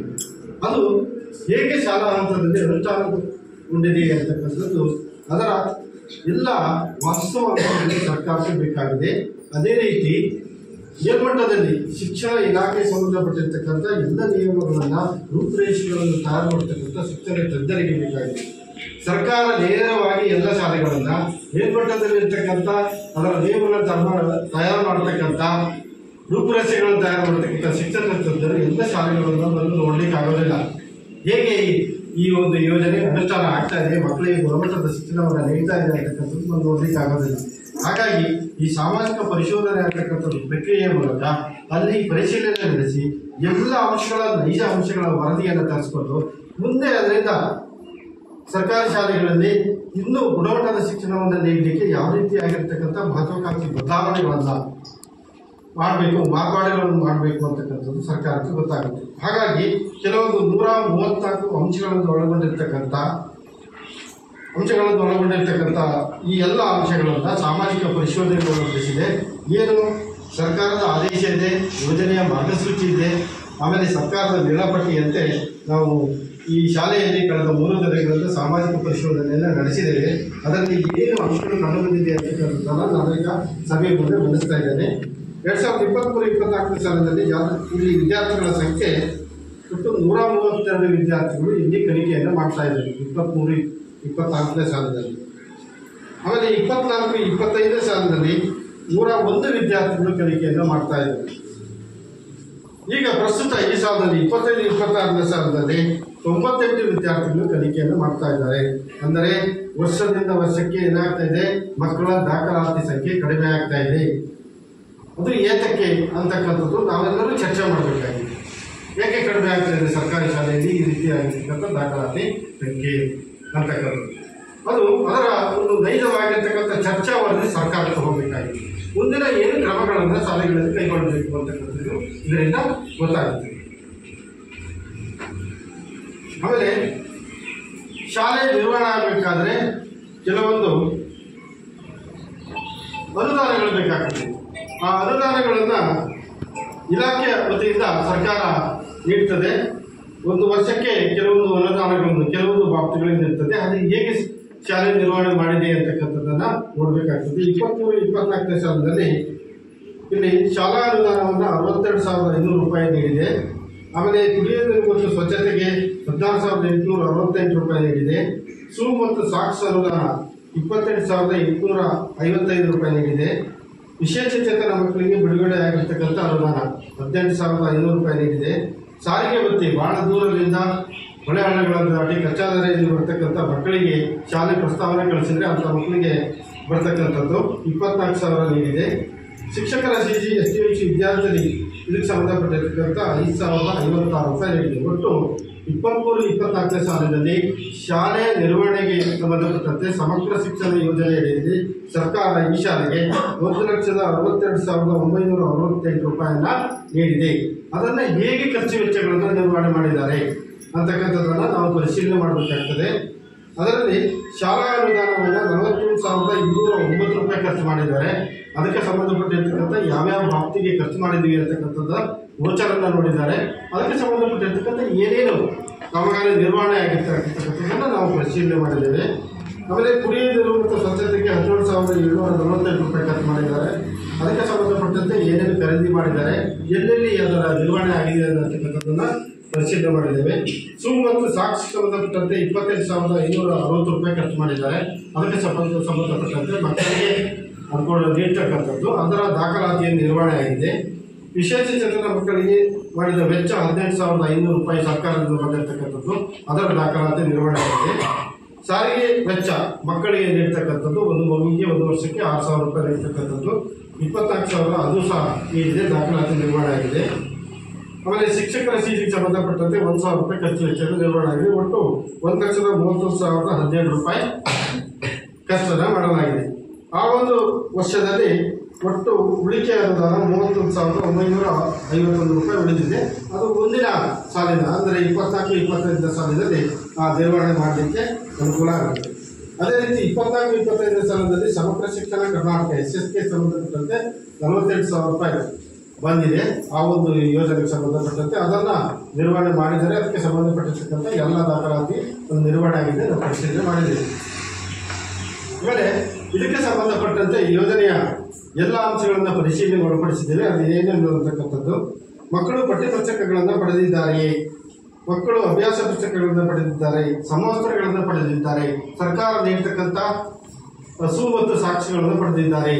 ಇದೆಲ್ಲ ಸಾಮಾನ್ಯವಾಗಿ ಸರ್ಕಾರದ ಈ ಯೋಜನೆಯ ಪ್ರಮುಖ ಅಂಶ ಅಂತಂದರೆ 1ರಿಂದ 12ನೇ ತರಗತಿವರೆಗೆ ಉಚಿತ ಮತ್ತು ಕಡ್ಡಾಯ ಶಿಕ್ಷಣ, ಪಠ್ಯಪುಸ್ತಕ ಉಚಿತ, ಆಮೇಲೆ ಸಮವಸ್ತ್ರ ಉಚಿತ, ಶೂ ಸಾಕ್ಸ್ ಉಚಿತ, ಆಮೇಲೆ ಮಧ್ಯಾಹ್ನದ ಬಿಸಿ ಊಟ ಉಚಿತ, ಬೆಳಿಗ್ಗೆ ಕೊಡ್ತಕ್ಕಂಥ ಹಾಲು ಉಚಿತ, ಮೊಟ್ಟೆ ಕೊಡ್ತಕ್ಕಂಥದ್ದು ಎಲ್ಲವೂ ಉಚಿತವಾಗಿ ನೀಡ್ತಾ ಇದೆ. ಮಕ್ಕಳು ಶಾಲೆಯಲ್ಲಿ ಎಲ್ಲ ರೀತಿಯಾಗಿರ್ತಕ್ಕಂಥ ಯಾವುದೇ ಶೈಕ್ಷಣಿಕವಾಗಿ ಅಥವಾ ಭೌತಿಕವಾಗಿ ಎಲ್ಲ ಉತ್ತಮವಾಗಿರ್ತಕ್ಕಂಥ ಒಂದು ಪರಿಸರ ಇದ್ದರೆ ಅಲ್ಲಿ ಗುಣಮಟ್ಟದ ಶಿಕ್ಷಣ ಕಲಿಯಲಿಕ್ಕೆ ಸಾಧ್ಯತೆ ಇದೆ ಅಂತಕ್ಕಂಥದ್ದನ್ನು ಸರ್ಕಾರ ಮನಗಂಡು ಈ ಎಲ್ಲ ಅಂಶಗಳನ್ನು ನಿರ್ವಹಣೆ ಮಾಡಿದೆ. ಇಲ್ಲಿ ನಾವು ನೋಡಿದಾಗ 23-24ನೇ ಸಾಲಿನಲ್ಲಿ ಎಲ್ಲ ಮಕ್ಕಳಿಗೆ ಪಠ್ಯಪುಸ್ತಕ ದೊರೆತಿದೆ. 24-25ರಲ್ಲಿ ಬರುತ್ತಿದೆ. 25-26ರಲ್ಲಿ 2ನೇ ತರಗತಿ ಮಕ್ಕಳಿಗೆ ಕನ್ನಡ ಭಾಗ 1 ಮತ್ತು 2 7 ಮಕ್ಕಳಿಗೆ ಬಂದಿಲ್ಲ. ಈ 7ನೇ ತರಗತಿಯ ಗಣಿತ ಭಾಗ 1 ಮತ್ತು 2 11 ಮಕ್ಕಳಿಗೆ ಬಂದಿಲ್ಲ. ಏಕೆಂತಂದರೆ ಈಗಾಗಲೇ ದಾಖಲಾತಿ ಮೇ 29ರಿಂದಲೇ ದಾಖಲಾತಿ ಪ್ರಾರಂಭ ಆಗಿದೆ. ಈಗಾಗಲೇ ಪಾಠ ಪ್ರವಚನಗಳಲ್ಲೂ ಪ್ರಾರಂಭ ಆಗಿದೆ. ಕೆಲವೊಂದು ಮಕ್ಕಳಿಗೆ ಪುಸ್ತಕ ಬಂದಿಲ್ಲ ಅಂತಂದರೆ ಆ ಮಗು ಏನಾಗ್ತದೆ, ಪಕ್ಕದಲ್ಲಿರ್ತಕ್ಕಂಥ ನನ್ನ ಮಗು ಇನ್ನೊಂದು ಮಗುವಿಗೆ ಸಿಕ್ಕಿದೆ, ನನಗೆ ಸಿಕ್ಕಿಲ್ಲ ಅಂತಕ್ಕಂಥದ್ದು ಅದಕ್ಕೆ ಮನೋಮಾನ ಬರ್ತದೆ. ಹಾಗಾಗಿ ಆ ಮಗು ಕಲಿಕೆಯಲ್ಲಿ ಹಿಂದೆ ಬಿಡ್ತದೆ. ಇಲ್ಲಿ ಯಾವುದೇ ತಾರತಮ್ಯ ಇಲ್ಲದೆ ಸರ್ಕಾರ ಆಗಲಿ ಇಲಾಖೆ ಆಗಲಿ ಎಲ್ಲ ಮಕ್ಕಳಿಗೆ ಸರಿಯಾದ ತಾರತಮ್ಯವಿಲ್ಲತಕ್ಕಂಥ ಪಠ್ಯಪುಸ್ತಕವನ್ನು ನೀಡಬೇಕು ಅಂತಕ್ಕಂಥದ್ದು ನಿಯಮ. ಅದರ ಪ್ರಕಾರ ಈ ಶಾಲೆಯಲ್ಲಿ ಈ ಒಂದು 7 ಮತ್ತು 11 ಮಕ್ಕಳಿಗೆ ಪಠ್ಯಪುಸ್ತಕ ಇನ್ನೂ ದೊರೆತಿಲ್ಲ. ಆಮೇಲೆ ಮಕ್ಕಳಿಗೆ ಸಮವಸ್ತ್ರ, ಎಲ್ಲ ಮಕ್ಕಳಿಗೂ ಸಮವಸ್ತ್ರ 23, 24 ಮತ್ತು 25 ಸಾಲಿನಲ್ಲಿ ಎಲ್ಲ ಮಕ್ಕಳಿಗೂ ದೊರೆತಿದೆ. ಅದಕ್ಕೆ ದಾಖಲಾತಿ ನಿರ್ವಹಣೆ ಆಗಿದೆ. ಮಕ್ಕಳು ವಿದ್ಯಾರ್ಥಿ ವೇತನವನ್ನು ಪಡೆದಿದ್ದಾರೆಯೇ, ಸ್ಕಾಲರ್ಶಿಪ್ ಇರತಕ್ಕಂಥ ಒಂದು ಯೋಜನೆ ಇದೆ. ಅದಕ್ಕೆ ತಕ್ಕಂತೆ ಯಾವ್ದಾದ್ರು ಮಗು ವಿದ್ಯಾರ್ಥಿ ವೇತನ ಸಿಕ್ಕಿದೆಯಾ? ನಾವೆಲ್ಲ ದಾಖಲಾತಿಯನ್ನು ನೋಡಿದಾಗ ಇತ್ತೀಚೆಗೆ 23ರಿಂದ ಹೆಚ್ಚಿಗೆ ಯಾವುದೇ ಮಗುವಿಗೆ ಈ ಶಾಲೆಯಲ್ಲಿ ವಿದ್ಯಾರ್ಥಿ ವೇತನ ಬಂದಿಲ್ಲ. ನಿಯಮಾನುಸಾರ ಅರ್ಹ ವಿದ್ಯಾರ್ಥಿಗಳಿಗೆ ಸಾರಿಗೆ ವ್ಯವಸ್ಥೆ ನೀಡಲಾಗಿದೆ. ಶಾಲೆ ಪ್ರಸ್ತಾವನೆ ಕಳಿಸಿದರೆ ಬಹಳ ದೂರದಿಂದ 5-6 ಕಿಲೋಮೀಟರ್ ದೂರದಿಂದ ಕಚಾದಾರಿಯಲ್ಲಿ ಹೊಳೆಗಳನ್ನು ದಾಳಿ ಮಾಡ್ತಕ್ಕಂಥ ಮಕ್ಕಳಿಗೆ ಈ ರೀತಿಯಾಗಿರ್ತಕ್ಕಂಥ ಸಾರಿಗೆ ವೆಚ್ಚವನ್ನು ನೀಡತಕ್ಕಂಥ ಒಂದು ಯೋಜನೆ ಇದೆ. ಈ ಶಾಲೆಯಲ್ಲಿ 4 ಮಕ್ಕಳಿಗೆ ಆಗಲೇ ಬಂದಿದೆ, ದಾಖಲಾತಿ ನಿರ್ವಹಣೆ ಆಗಿದೆ. 24,000 ರೂಪಾಯಿ ಬಂದಿದೆ. ಸಾಕಷ್ಟು ಶಿಕ್ಷಕರು ಹಿರಿಯ ಪ್ರಾಥಮಿಕ ಶಾಲೆಯಲ್ಲಿ ಇದ್ದಾರೆಯೇ? ಹಿರಿಯ ಪ್ರಾಥಮಿಕ ಶಾಲೆಯಲ್ಲಿ ಸಾಕಷ್ಟು ಶಿಕ್ಷಕರಿದ್ದಾರೆ. ಶಿಕ್ಷಣ ಇಲಾಖೆ ನಿಯಮದ ಪ್ರಕಾರ 30:1 30 ಮಕ್ಕಳಿಗೆ ಒಬ್ಬ ಶಿಕ್ಷಕರು ಅಂತ ಹೇಳಿ ಅದರ ಪ್ರಕಾರ ನಾವು ಇದ್ದಾರೆ ಅಂತಕ್ಕಂಥದ್ದು. ಇಲ್ಲಿ 52 ಮಕ್ಕಳು ಇದ್ದಾರೆ. ಹಿರಿಯ ಪ್ರಾಥಮಿಕ ಶಾಲೆಯಲ್ಲಿ 4 ಶಿಕ್ಷಕರು ಇದ್ದಾರೆ. ಗರಿಷ್ಠ ಪಕ್ಷ 3 ಶಿಕ್ಷಕರು ಹಿರಿಯ ಪ್ರಾಥಮಿಕ ಶಾಲೆಯಲ್ಲಿ ಇದ್ದಾರೆ. ಈ ಯೋಜನೆಯ ನಿಯಮದ ಪ್ರಕಾರ ವಿಷಯವಾರು ಬೋಧನೆ ಇರುವುದರಿಂದ ಹಿರಿಯ ಪ್ರಾಥಮಿಕ ಶಾಲೆಯಲ್ಲಿ 3 ಜನ ಶಿಕ್ಷಕರು ಇರಲೇಬೇಕು ಅಂತಕ್ಕಂಥ ನಿಯಮ ಇದೆ. ಅದರ ಪ್ರಕಾರ ಇಲ್ಲಿ 46 ಮಕ್ಕಳು ಇದ್ದಾರೆ, 2 ಶಿಕ್ಷಕರಿದ್ದಾರೆ, 1 ಶಿಕ್ಷಕರ ಕೊರತೆ ಇದೆ. ಕಲಾ ಶಿಕ್ಷಣಕ್ಕೆ, ಆಮೇಲೆ ಆರೋಗ್ಯ ಮತ್ತು ದೈಹಿಕ ಶಿಕ್ಷಣಕ್ಕೆ, ವೃತ್ತಿ ಶಿಕ್ಷಣಕ್ಕೆ ಶಿಕ್ಷಕರಿದ್ದಾರಾ ಅಂತಕ್ಕಂಥದ್ದು. ಒಂದು ಮಗುವಿಗೆ ಗುಣಮಟ್ಟದ ಶಿಕ್ಷಣ ದೊರೆಯಬೇಕಾದ್ರೆ ಒಂದು ಶಾಲೆಯಲ್ಲಿ ಎಲ್ಲ ಶಿಕ್ಷಕರು ಇರಬೇಕು ಅಂತಕ್ಕಂಥದ್ದು ಈ ಯೋಜನೆ ನಿಯಮ. ಯಾವುದೇ ರೀತಿಯಾಗಿರ್ತಕ್ಕಂಥ ಈ ರೀತಿಯ ಶಿಕ್ಷಕರಿಲ್ಲ. ಪೂರ್ಣಾವಧಿಯ ಮುಖ್ಯ ಶಿಕ್ಷಕರನ್ನು ಹಿರಿಯ ಪ್ರಾಥಮಿಕ ಶಾಲೆಯಲ್ಲಿ ನೇಮಕ ಮಾಡಲಾಗಿದೆಯೇ? ಇಲ್ಲಿ ಪೂರ್ಣಾವಧಿಯ ಮುಖ್ಯ ಶಿಕ್ಷಕರು ಇದ್ದಾರೆ. ಹಿರಿಯ ಪ್ರಾಥಮಿಕ ಶಾಲೆಯಲ್ಲಿ ಗರಿಷ್ಠ ಪಕ್ಷ 200 ಕೆಲಸ ದಿನಗಳು ನಿರ್ವಹಣೆಯಾಗಿದೆ. ಹಿರಿಯ ಪ್ರಾಥಮಿಕ ಶಾಲೆಯಲ್ಲಿ 220 ಕೆಲಸ ದಿನಗಳು ನಿರ್ವಹಣೆಯಾಗಿದೆ. ಶಿಕ್ಷಣ ಇಲಾಖೆ ನಿಯಮದ ಪ್ರಕಾರ ಹಿರಿಯ ಪ್ರಾಥಮಿಕ ಶಾಲೆ 200 ಕೆಲಸ ದಿನಗಳನ್ನು ನಿರ್ವಹಣೆ ಮಾಡಲೇಬೇಕು. ಹಿರಿಯ ಪ್ರಾಥಮಿಕಕ್ಕೆ 220 ದಿನಗಳನ್ನು ನಿರ್ವಹಣೆ ಮಾಡಲೇಬೇಕು. ಇದು ಶಿಕ್ಷಣ ಇಲಾಖೆ ನಿಯಮ.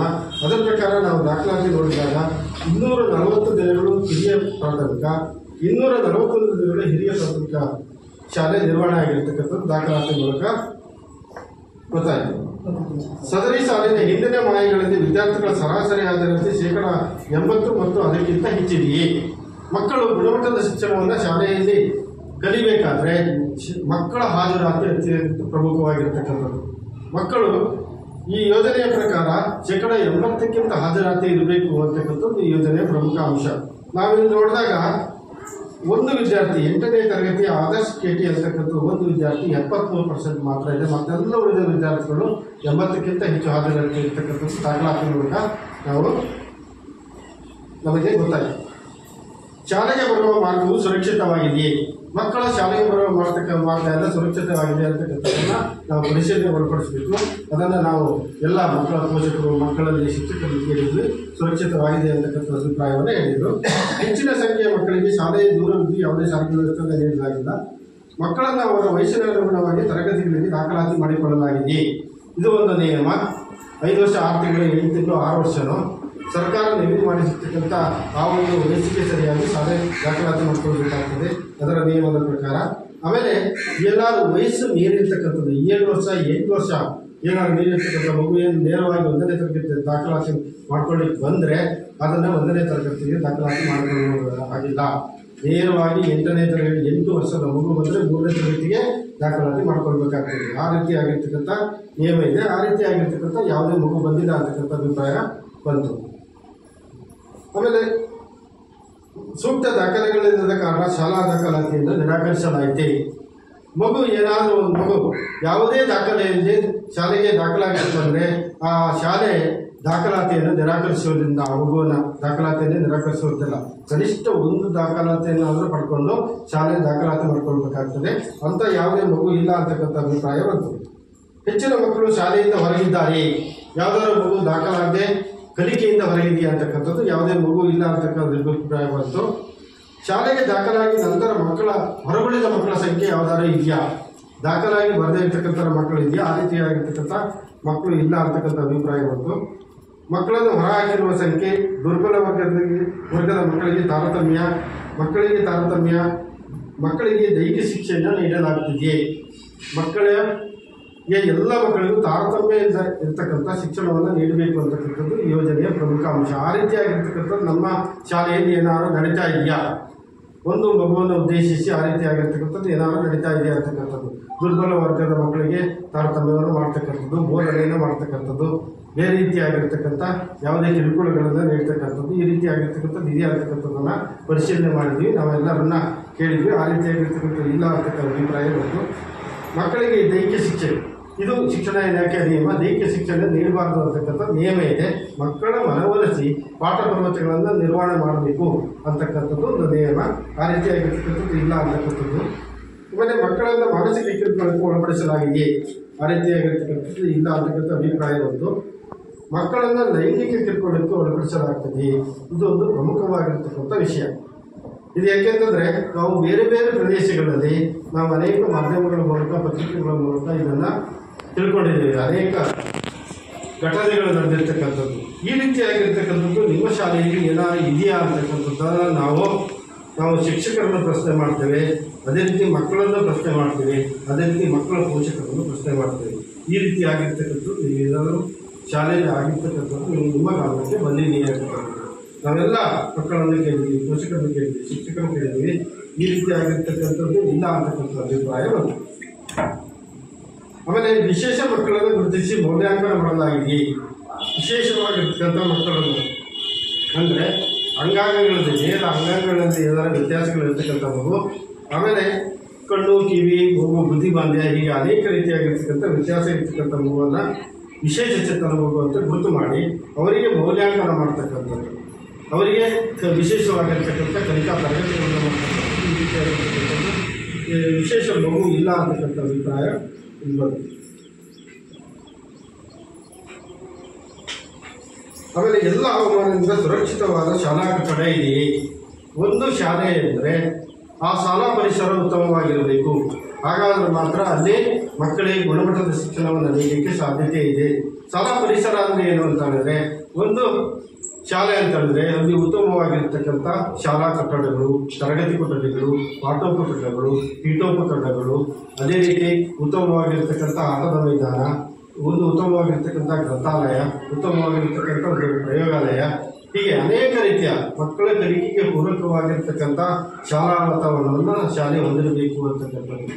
ನಾವೇನು ನೋಡಿದಾಗ ಎಲ್ಲ ಹವಾಮಾನದಿಂದ ಸುರಕ್ಷಿತವಾದ ಶಾಲಾ ಕಟ್ಟಡ ಇದೆಯೇ, ನಾವು ಶಾಲಾ ಕಟ್ಟಡವನ್ನು ನೋಡಬೇಕು. ಅಲ್ಲಿ ನಾವು ನೋಡಿದಾಗ 8 ತರಗತಿ ಕೊಠಡಿಗಳಿದೆ.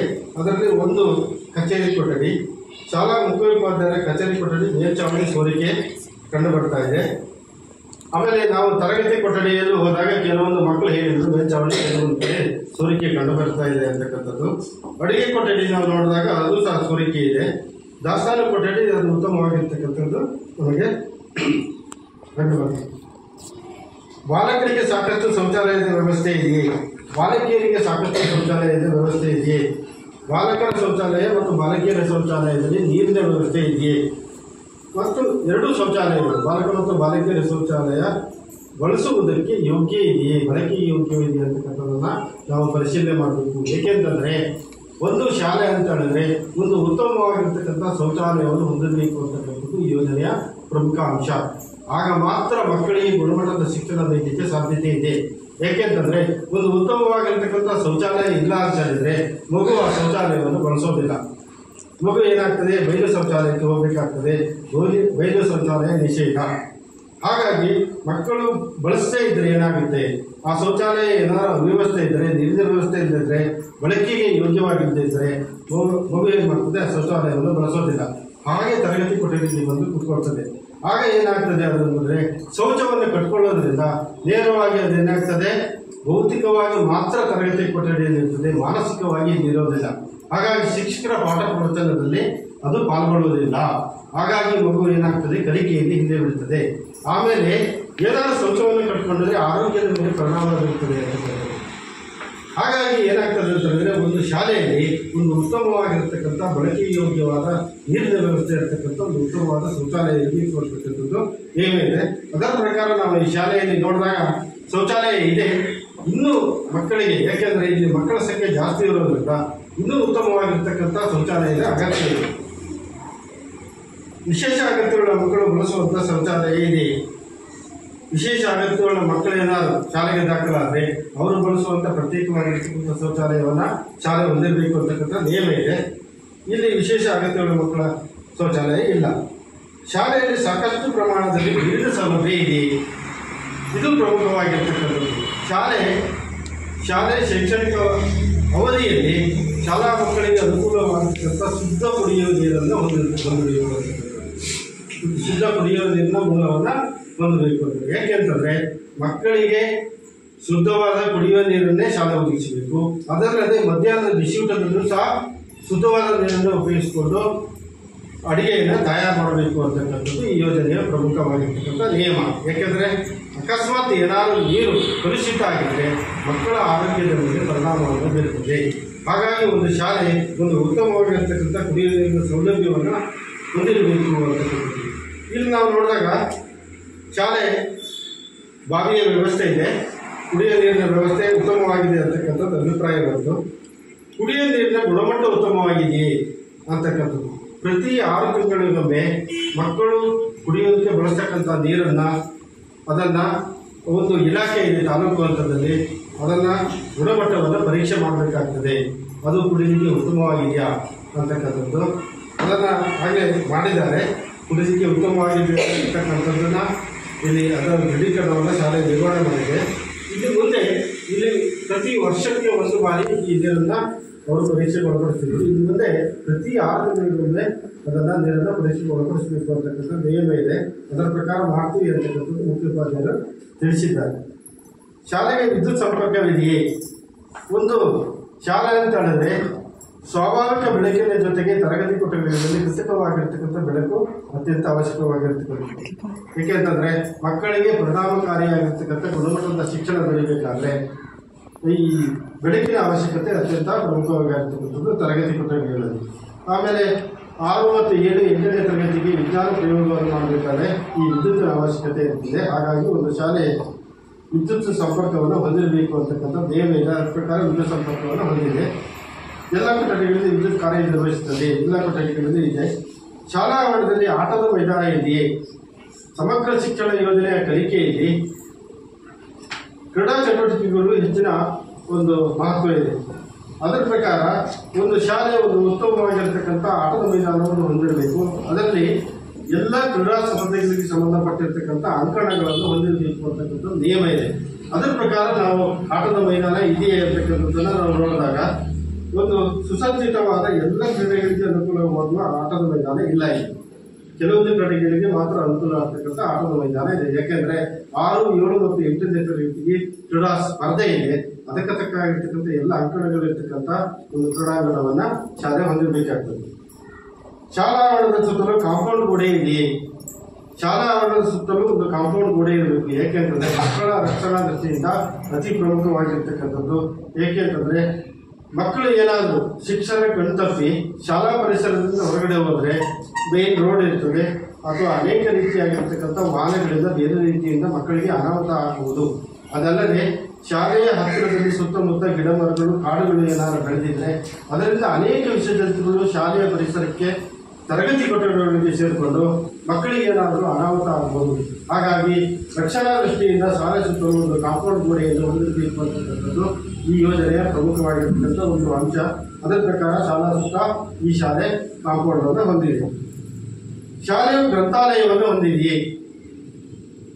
ಶಾಲೆ ಒಂದು ಉತ್ತಮವಾಗಿರ್ತಕ್ಕಂಥ ಎಲ್ಲ ವಿಷಯಗಳನ್ನು ಒಳಗೊಂಡಿರ್ತಕ್ಕಂಥ ಒಂದು ಉತ್ತಮವಾಗಿರ್ತಕ್ಕಂಥ ಗ್ರಂಥಾಲಯವನ್ನು ಹೊಂದಿರಬೇಕು ಅಂತಕ್ಕಂಥದ್ದು ಈ ಯೋಜನೆಯ ಒಂದು ಪ್ರಮುಖ ಅಂಶ. ಯಾಕೆ ಹೊಂದಿರಬೇಕು ಅಂತ ಹೇಳಿದರೆ ಮಕ್ಕಳಿಗೆ ಪಠ್ಯಪುಸ್ತಕದಲ್ಲಿ ಕೇವಲ 20 ರಿಂದ 25 ಭಾಗದಷ್ಟು ವಿಷಯ ಮಾತ್ರ ಕಲಿಕೆಗೆ ಸಿಗ್ತದೆ. ಮತ್ತೆಲ್ಲ ಕಲಿಕೆಯನ್ನು ಮಗು ಹೊರಗಡೆ ಮಾಡಬೇಕಾಗ್ತದೆ. ಅನೇಕ ರೀತಿಯಾಗಿರ್ತಕ್ಕಂಥ ಬೇರೆ ಬೇರೆ ಮಾಧ್ಯಮಗಳ ಮೂಲಕ, ಪತ್ರಿಕೆಗಳ ಮೂಲಕ ಗ್ರಂಥಾಲಯದಲ್ಲಿರ್ತಕ್ಕಂಥ ಅನೇಕ ಪುಸ್ತಕಗಳನ್ನು ಓದಿ ಅದು ಕಲಿಕೆಯನ್ನು ಮಾಡ್ಕೊಳ್ಬೇಕಾಗುತ್ತೆ. ಹಾಗಾಗಿ ಶಾಲೆಯು ಒಂದು ಉತ್ತಮವಾಗಿರ್ತಕ್ಕಂಥ ಎಲ್ಲ ವಿಷಯಗಳನ್ನು ಒಳಗೊಂಡಿರ್ತಕ್ಕಂಥ ಗ್ರಂಥಾಲಯವನ್ನು ಹೊಂದಿರಬೇಕು. ಭಾಷೆಗಳ ಕಲಿಕೆಗಿರ್ಬೋದು, ವ್ಯಾಕರಣ ಮತ್ತು ಗ್ರಾಮಗಳ ಕಲಿಕೆಗಿರ್ಬೋದು, ಗಣಿತದ ಕಲಿಕೆಗಿರ್ಬೋದು, ಆಮೇಲೆ ವಿಜ್ಞಾನದ ಕಲಿಕೆಗಿರ್ಬೋದು, ನಮ್ಮ ಇತಿಹಾಸಕ್ಕೆ ಸಂಬಂಧಪಟ್ಟಿರ್ತಕ್ಕಂಥ, ಚರಿತ್ರೆಗೆ ಸಂಬಂಧಪಟ್ಟಿರ್ತಕ್ಕಂಥ, ಪರಿಸರಕ್ಕೆ ಸಂಬಂಧಪಟ್ಟಿರ್ತಕ್ಕಂಥ ಅನೇಕ ಕಲಿಕೆಗಳಿರ್ಬೋದು, ಸಾಮಾನ್ಯ ಜನಕ್ಕೆ ಸಂಬಂಧಪಟ್ಟಿರ್ತಕ್ಕಂಥ ಕಲಿಕೆಗಳಿರ್ಬೋದು. ಅದಲ್ಲದೆ ಪ್ರಚಲಿತ ವಿದ್ಯಮಾನಗಳು, ಕರೆಂಟ್ ಇವೆಂಟ್ಸ್ ಅಂತ ಏನು ಕರಿತೇವೆ, ಅದಕ್ಕೆ ಸಂಬಂಧಪಟ್ಟಿರ್ತಕ್ಕಂಥ ಎಲ್ಲ ಕಲಿಕಾ ವ್ಯವಸ್ಥೆಯನ್ನು ಹೊಂದಿರತಕ್ಕಂಥ ವಿಷಯಗಳನ್ನು ಒಳಗೊಂಡಿರ್ತಕ್ಕಂಥ ಒಂದು ಗ್ರಂಥಾಲಯವನ್ನು ಹೊಂದಿರಬೇಕು. ಆಗ ಮಗು ಮಾತ್ರ ಆ ಗ್ರಂಥಾಲಯವನ್ನು ಉಪಯೋಗಿಸಿಕೊಂಡು ಎಲ್ಲ ವಿಷಯವನ್ನು ಕಲಿಕೆ ಮಾಡಲಿಕ್ಕೆ ಅನುಕೂಲ ಆಗ್ತದೆ, ಉತ್ತಮ ಗುಣಮಟ್ಟದ ಶಿಕ್ಷಣ ದೊರೆಯಲಿಕ್ಕೆ ಅನುಕೂಲ ಆಗ್ತದೆ ಅಂತಕ್ಕಂಥದ್ದು ಯೋಜನೆಯ ಪ್ರಮುಖ ಅಂಶ. ಇಲ್ಲಿ ಶಾಲೆಯ ಗ್ರಂಥಾಲಯವನ್ನು ಹೊಂದಿದೆ.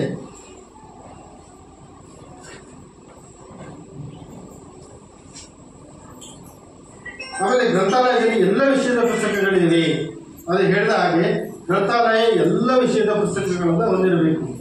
ಯಾವುದೋ ಒಂದು ಮಗು ಕಥೆ ಪುಸ್ತಕ, ಕಥೆಯನ್ನು ಓದಲಿಕ್ಕೆ ಮಾತ್ರ ಬಹಳ ಮನಸ್ಸಿಗೆ ಮನರಂಜನೆಯನ್ನು ನೀಡ್ತದೆ, ಅದೇ ಪುಸ್ತಕವನ್ನು ತೆಗೆದುಕೊಂಡು ಓದ್ತಾ ಇರ್ತದೆ. ಹಾಗಲ್ಲ, ಎಲ್ಲ ರೀತಿಯ ವ್ಯಾವಹಾರಿಕವಾಗಿರ್ತಕ್ಕಂಥ ಗಣಿತ ಇರ್ಬೋದು, ವಿಜ್ಞಾನಕ್ಕೆ ಸಂಬಂಧಪಟ್ಟಿರ್ತಕ್ಕಂಥ ಅನೇಕ ವಿಷಯಗಳಿರ್ಬೋದು. ಮಗು ಎಲ್ಲ ವಿಷಯಗಳನ್ನು ಕಲಿಕೆ ಮಾಡಬೇಕು. ಹಾಗಾಗಿ ಎಲ್ಲ ವಿಷಯದ ಪುಸ್ತಕಗಳು ಇರಬೇಕು ಅಂತಕ್ಕಂಥದ್ದು ನಿಯಮ. ಅದರ ಪ್ರಕಾರ ಈ ಶಾಲೆಯಲ್ಲಿ ಎಲ್ಲ ವಿಷಯದ ಪುಸ್ತಕಗಳು ಬಂದಿರತಕ್ಕಂಥ ಗ್ರಂಥಾಲಯ ಇದೆ. ಅದರ ವೇಳಾಪಟ್ಟಿಯನ್ನು ನಮೂದನೆ ಮಾಡಿದ್ದಾರೆ. ಗ್ರಂಥಾಲಯದ ಹಂಚಿಕೆ ವಹಿಯನ್ನು ವಿದ್ಯಾರ್ಥಿಗಳಿಗೆ ನೀಡಿದ ಮತ್ತು ತೆಗೆದುಕೊಂಡ ಒಂದು ರಿಜಿಸ್ಟರ್ನ ಮೇಂಟೈನ್ ಮಾಡಬೇಕು, ಅದನ್ನು ಮೇಂಟೈನ್ ಮಾಡಿದ್ದಾರೆ. ಆಮೇಲೆ ಕ್ರೀಡಾ ಸಾಮಗ್ರಿಗಳು ಶಾಲೆಯಲ್ಲಿ ಇವೆ. ಕ್ರೀಡಾ ಸ್ಪರ್ಧೆಗಳಿಗೆ ಸಂಬಂಧಪಟ್ಟಿರ್ತಕ್ಕಂಥ ಎಲ್ಲ ಕ್ರೀಡಾ ಸಾಮಗ್ರಿಗಳು ಇದೆಯೇ. ಇಲ್ಲಿ ವಾಲಿಬಾಲ್ ಮತ್ತು ಥ್ರೋಬಾಲಿಗೆ ಸಂಬಂಧಪಟ್ಟಿರ್ತಕ್ಕಂಥ ಅಂಕಣದ ಕೊರತೆ ಇದೆ ಅಂತಕ್ಕಂಥ ಅಭಿಪ್ರಾಯವನ್ನು ಹೇಳಿದ್ದಾರೆ. ಆಮೇಲೆ ಎಲ್ಲ ತರಗತಿಗಳಲ್ಲಿ ಬೋಧನಾ ಕಲಿಕಾ ಸಾಮಗ್ರಿಗಳು ಲಭ್ಯವಿದೆಯೇ. ಶಿಕ್ಷಕರು ಮಕ್ಕಳಿಗೆ ಗುಣಮಟ್ಟದ ಶಿಕ್ಷಣ, ಪರಿಣಾಮಕಾರಿಯಾಗಿರತಕ್ಕಂಥ ಶಿಕ್ಷಣ ದೊರೆಯಬೇಕಾದ್ರೆ ಬೋಧನಾ ಕಲಿಕಾ ಸಾಮಗ್ರಿಗಳನ್ನು ಬಳಸಿಕೊಂಡು ಶಿಕ್ಷಕರು ಪಾಠ ಪ್ರವಚನಗಳನ್ನು ನಿರ್ವಹಣೆ ಮಾಡಬೇಕು ಅಂತಕ್ಕಂಥ ನಿಯಮ ಇದೆ. ಅದರ ಪ್ರಕಾರ ಮಾಡ್ತೀವಿ ಅಂತಕ್ಕಂಥ ಅಭಿಪ್ರಾಯವನ್ನು ಹೇಳಿದರು. ಪ್ರತಿ ತರಗತಿಯಲ್ಲಿ ಬೋಧನಾ ಕಲಿಕಾ ಸಾಮಗ್ರಿಗಳನ್ನು ಬಳಸಲಾಗುತ್ತದೆ.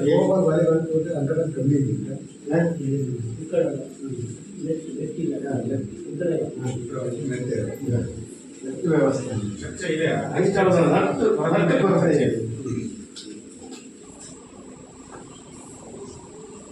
ಆಮೇಲೆ ಡಿಜಿಟಲ್ ಮೂಲಸೌಕರ್ಯಗಳು ಲಭ್ಯವಿದೆ. ಇದು ಪ್ರಮುಖವಾಗಿರ್ತಕ್ಕಂಥ ಅಂಶ. ಮಕ್ಕಳಿಗೆ ಪರಿಣಾಮಕಾರಿಯಾಗಿರ್ತಕ್ಕಂಥ ಗುಣಮಟ್ಟದ ಶಿಕ್ಷಣ ದೊರೆಯಬೇಕಾದ್ರೆ ಡಿಜಿಟಲ್ ಮೂಲಸೌಕರ್ಯಗಳನ್ನು ಹೊಂದಿರಬೇಕು. ಯಾಕೆಂತಂದ್ರೆ ಇತ್ತೀಚಿನ ದಿನಗಳಲ್ಲಿ ವಿಜ್ಞಾನ ಮತ್ತು ತಂತ್ರಜ್ಞಾನಗಳು ಒಳಗೊಂಡಿರ್ತಕ್ಕಂಥ ಮತ್ತು ತಂತ್ರಾಂಶಗಳನ್ನು ಒಳಗೊಂಡಿರ್ತಕ್ಕಂಥ ಗುಣಮಟ್ಟದ ಶಿಕ್ಷಣ ಮಕ್ಕಳಿಗೆ ಸಿಗಬೇಕು ಅಂತಕ್ಕಂಥದ್ದು ಶಿಕ್ಷಣ ಇಲಾಖೆಯ ಒಂದು ನಿಯಮ. ಅದರ ಪ್ರಕಾರ ಎಲ್ಲ ಶಾಲೆಗಳಿಗೆ ಅದರ ನಿರ್ವಹಣೆ ಆಗ್ತಾ ಇದೆ ಅಂತಕ್ಕಂಥದ್ದು 2018ರಿಂದ ಯೋಜನೆ ಜಾರಿ ಬಂದಿದೆ. ಈ ಎಲ್ಲ ಮೂಲಸೌಕರ್ಯಗಳನ್ನು ಶಾಲೆ ಹೊಂದಿ ಮಕ್ಕಳಿಗೆ ಗುಣಮಟ್ಟದ ಶಿಕ್ಷಣವನ್ನು ನೀಡಬೇಕು ಅಂತಕ್ಕಂಥ ನಿಯಮ ಇದೆ.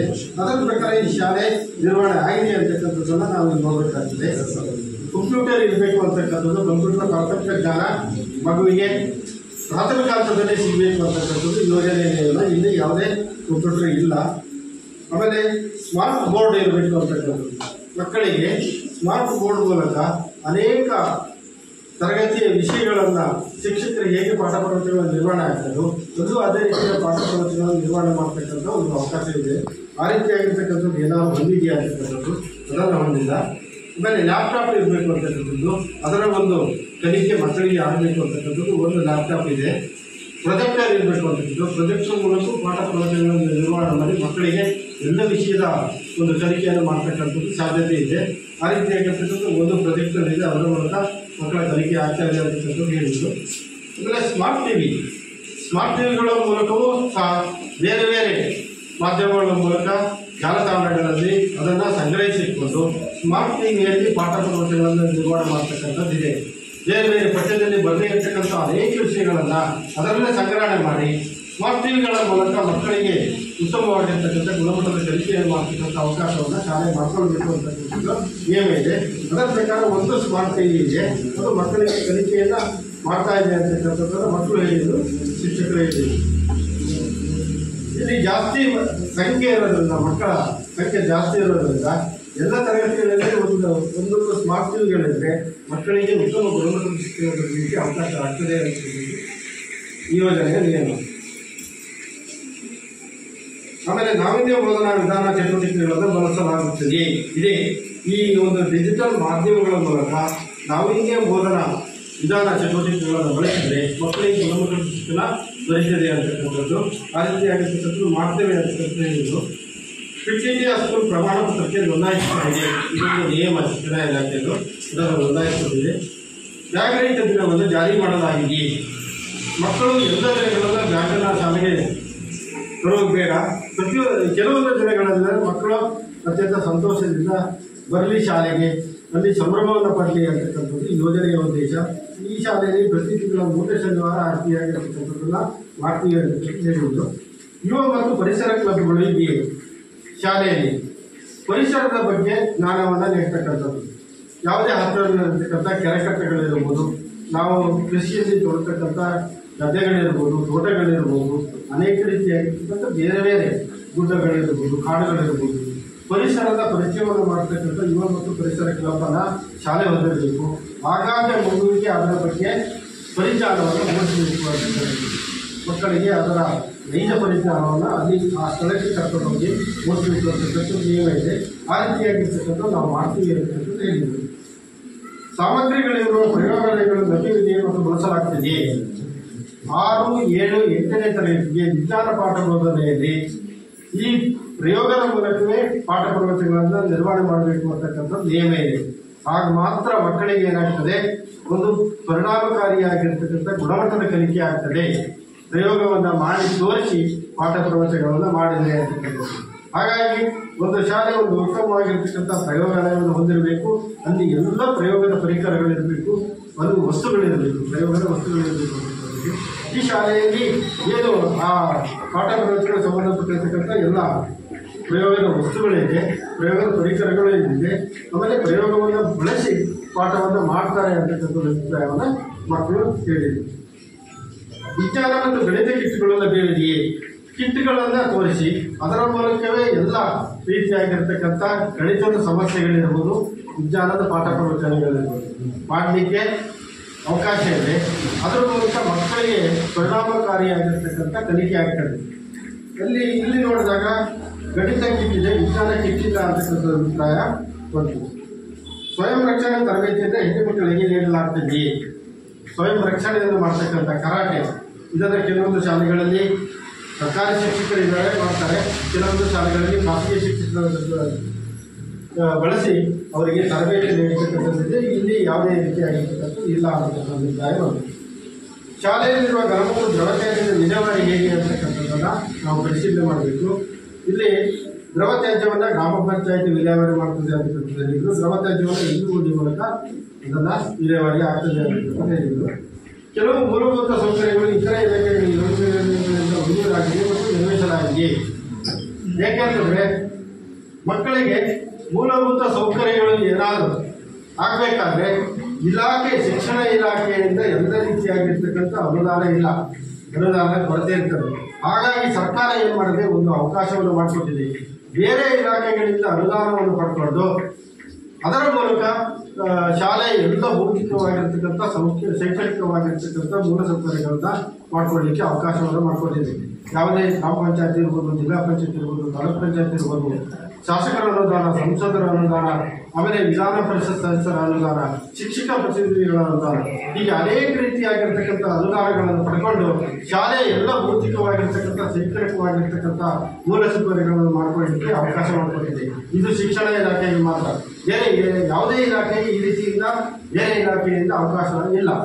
ಹಾಗಾಗಿ ಒಂದು ಶಾಲೆ ಒಂದು ಉತ್ತಮವಾಗಿರ್ತಕ್ಕಂಥ ಶಾಲಾ ವಾತಾವರಣ ಇದ್ದರೆ ಅಲ್ಲಿ ಉತ್ತಮವಾಗಿರ್ತಕ್ಕಂಥ ಶಿಕ್ಷಕರು, ಉತ್ತಮವಾಗಿರ್ತಕ್ಕಂಥ STM ಸಿಬ್ಬಂದಿ, ಒಂದು ಉತ್ತಮವಾಗಿರ್ತಕ್ಕಂಥ ಪೋಷಕರು, ಗ್ರಾಮಸ್ಥರು ಇದ್ದರೆ ಈ ರೀತಿಯಾಗಿರ್ತಕ್ಕಂಥ ಎಲ್ಲ ಇಲಾಖೆಗಳ ಮೂಲಭೂತ ಸೌಕರ್ಯಗಳನ್ನು ಪಡ್ಕೊಂಡು ಒಂದು ಉತ್ತಮ ಗುಣಮಟ್ಟದ ಶಾಲೆಯನ್ನು ನಿರ್ಮಾಣ ಮಾಡಲಿಕ್ಕೆ ಅವಕಾಶಗಳನ್ನು ಸರ್ಕಾರ ಮಾಡಿಕೊಟ್ಟಿದೆ.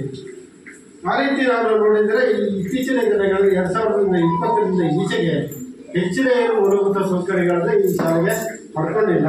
ಜಿಲ್ಲಾ ಪಂಚಾಯತ್ ವತಿಯಿಂದ ನದಿಗಳಿಗೆ ಸಂಬಂಧಪಟ್ಟಿರ್ತಕ್ಕಂಥ RCC ಕೊಠಡಿಗೆ ನದಿಗಲಿ ಕೊಠಡಿಗೆ RCC ಮೇಲ್ಛಾವಣಿ ಸೀಟು ಅಳವಡಿಕೆಯನ್ನು ಮಾಡಿಕೊಂಡಿದೆ. 2 ಲಕ್ಷ ರೂಪಾಯಿ ಅಂದಾಜು ಮೊತ್ತವನ್ನು ಇಟ್ಕೊಂಡಿದೆ.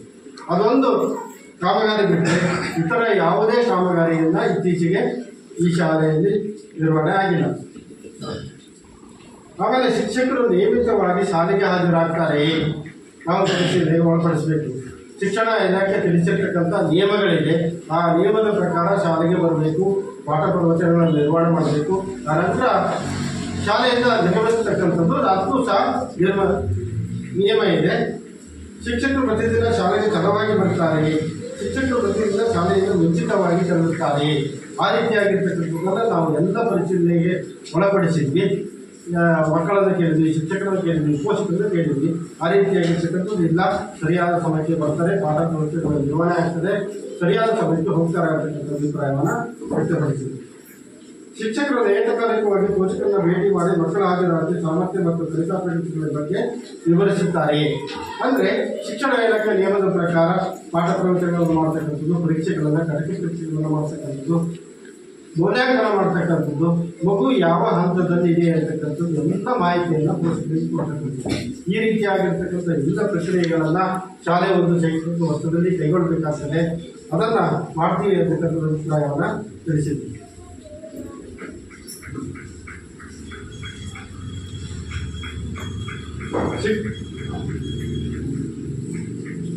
ಓದನೆಯಲ್ಲಿ ಉತ್ತಮ ರೀತಿಯಲ್ಲಿ ತೊಡಗಿಸಿಕೊಳ್ಳುವರೆ ಶಿಕ್ಷಕರು ಅಂತಕ್ಕಂಥದ್ದು, ಓದನೆಯಲ್ಲಿ ಉತ್ತಮ ರೀತಿಯಲ್ಲಿ ತೊಡಗಿಸಿಕೊಳ್ತಾರೆ ಅಂತಕ್ಕಂಥ ಅಭಿಪ್ರಾಯ ಬಂತು. ಆಮೇಲೆ ಇತ್ತೀಚೆಗೆ ಶಿಕ್ಷಕರು ತರಬೇತಿಯನ್ನು ಪಡೆದಿದ್ದಾರೆಯೇ? ಶಿಕ್ಷಕರ ಕಾರ್ಯಕ್ಷಮತೆಯನ್ನು ಹೆಚ್ಚಿಸಲು ಮತ್ತು ಒಂದು ಗುಣಮಟ್ಟದ ಶಿಕ್ಷಣ ಶಾಲೆಯಲ್ಲಿ ದೊರೆಯಬೇಕಾದ್ರೆ ಇಲಾಖೆ ಆಗಾಗ್ಗೆ ಕೆಲವೊಂದು ಬದಲಾವಣೆಗೆ ಶಿಕ್ಷಣ ಇಲಾಖೆಯಲ್ಲಿ ಸಂಬಂಧಪಟ್ಟಂತೆ ಬದಲಾವಣೆಗಳಾಗ್ತದೆ. ಅದಕ್ಕೆ ತಕ್ಕಂತೆ ಅವರ ಕಾರ್ಯಕ್ಷಮತೆಯನ್ನು ಹೆಚ್ಚಿಸಲು ಇಲಾಖೆ ತರಬೇತಿಯನ್ನು ನೀಡುತ್ತದೆ. ಆ ತರಬೇತಿಯನ್ನು ಇಲ್ಲಿರ್ತಕ್ಕಂಥ ಶಿಕ್ಷಕರು ಪಡೆದಿದ್ದಾರೆ.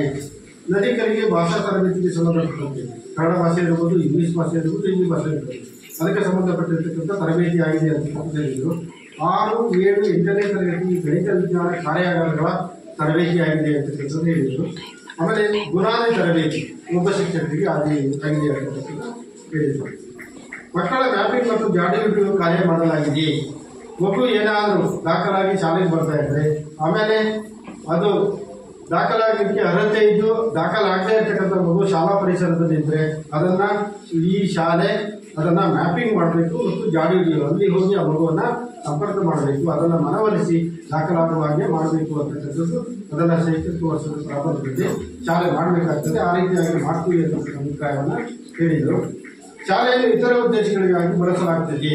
ಶಾಲೆಯನ್ನು ಯಾವುದೇ ರಾಜಕೀಯ, ಸಾಮಾಜಿಕ, ಇತರೆ ಚಟುವಟಿಕೆಗಳಿಗೆ ಶಾಲೆಯನ್ನು ಬಳಸುವಾಗಿಲ್ಲ ಅಂತಕ್ಕಂಥದ್ದು ಕಡ್ಡಾಯ ನಿಯಮ. ಇದು ಆ ರೀತಿಯಾಗಿರ್ತಕ್ಕಂಥ ಬಳಸ್ತಾ ಇದೆ, ಯಾವುದೇ ಉದ್ದೇಶಕ್ಕೆ ಬಳಸ್ತಾ ಇಲ್ಲ ಅಂತಕ್ಕಂಥ ಅಭಿಪ್ರಾಯ ಬಂತು.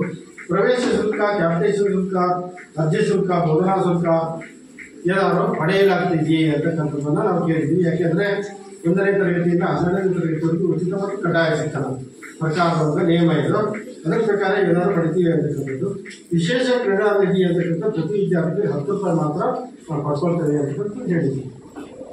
ಶಾಲಾಭಿವೃದ್ಧಿ ಮತ್ತು ಮೇಲುಸ್ತುವಾರಿ ಸಮಿತಿಯನ್ನು ರಚಿಸಲಾಗಿದೆ. ಇದು ಒಂದು ನಿಯಮ. ಇದು ಶಾಲೆಯ ಅಭಿವೃದ್ಧಿಯಲ್ಲಿ ಮತ್ತು ಮಕ್ಕಳ ಕಲಿಕೆಯಲ್ಲಿ ಶಿಕ್ಷಕರ ಪಾತ್ರ ಎಷ್ಟಿದೆಯೋ ಅಷ್ಟೇ ಪಾತ್ರ ಈ STMC ಸಮಿತಿಗೆ ಇರ್ತದೆ. ಸರ್ಕಾರ ಅವಕಾಶವನ್ನು ಮಾಡಿಕೊಂಡಿದೆ. ಶಾಲೆಯ ಎಲ್ಲ ಭೌತಿಕ ಅಭಿವೃದ್ಧಿ ಇರ್ಬೋದು, ಬೇರೆ ಬೇರೆ ರೀತಿಯಾಗಿರ್ತಕ್ಕಂಥ ಶಿಕ್ಷಕರಿಗೆ ಸಲಹೆಗಳನ್ನು ನೀಡ್ತಕ್ಕಂಥದ್ದು ಇರ್ಬೋದು, ಇಲ್ಲಿ ಉತ್ತಮವಾಗಿರ್ತಕ್ಕಂಥ ಶೈಕ್ಷಣಿಕ ವಾತಾವರಣವನ್ನು ಕಲ್ಪಿಸ್ತಕ್ಕಂಥದ್ದು ಎಲ್ಲ ಅವಕಾಶವನ್ನು ಈ STMC ಸಮಿತಿಗೆ ಸರ್ಕಾರ ಮಾಡಿಕೊಂಡಿದೆ. ಎಷ್ಟು ಕ್ರಿಯಾಶೀಲವಾಗಿರ್ತಕ್ಕಂಥ STMC ಸಮಿತಿ ಇರ್ತದೋ ಅಲ್ಲಿ ಒಂದು ಉತ್ತಮವಾಗಿರ್ತಕ್ಕಂಥ ಶಾಲಾ ಪರಿಸರ ಇರ್ತದೆ, ಒಂದು ಉತ್ತಮವಾಗಿರ್ತಕ್ಕಂಥ ಗುಣಮಟ್ಟದ ಶಿಕ್ಷಣ ದೊರೆಯಲಿಕ್ಕೆ ಸಾಧ್ಯತೆ ಇದೆ. ಇಲ್ಲಿ ನೋಡಿದಾಗ ಶಾಲಾ STMC ಸಮಿತಿ ಉತ್ತಮವಾಗಿದೆ, ಕ್ರಿಯಾಶೀಲವಾಗಿ ಪಾಲ್ಗೊಳ್ಳುತ್ತಿದೆ ಅಂತಕ್ಕಂಥ ಅಭಿಪ್ರಾಯ ಬಂತು. ಆದರೂ ಸಹ ನಾವು ಇವತ್ತಿನ ದಿನ ನೋಡಿದಾಗ STMC ಸಮಿತಿಯಲ್ಲಿ ಒಂದಷ್ಟು ಜನ 18ರಿಂದ 19 ಸದಸ್ಯರಿದ್ದಾರೆ. ಕೆಲವೇ ಮಂದಿ ಮಾತ್ರ ಬಂದಿರತಕ್ಕಂಥದ್ದು ಕಂಡು ಬರ್ತಾ ಇದೆ. ನಾವು ಅವರ ಅಭಿಪ್ರಾಯದ ಪ್ರಕಾರ ಕ್ರಿಯಾಶೀಲವಾಗಿದೆ ಅಂತಕ್ಕಂಥದ್ದು ಏನಾದರೂ ನಾವು ಮನೆಗಂಡ್ರೆ ಇಲ್ಲಿ ನೋಡಿ ಕ್ರಿಯಾಶೀಲ ಇಲ್ಲ ಅಂತಕ್ಕಂಥ ಅಭಿಪ್ರಾಯ ನಮಗೆ ಬರ್ತದೆ.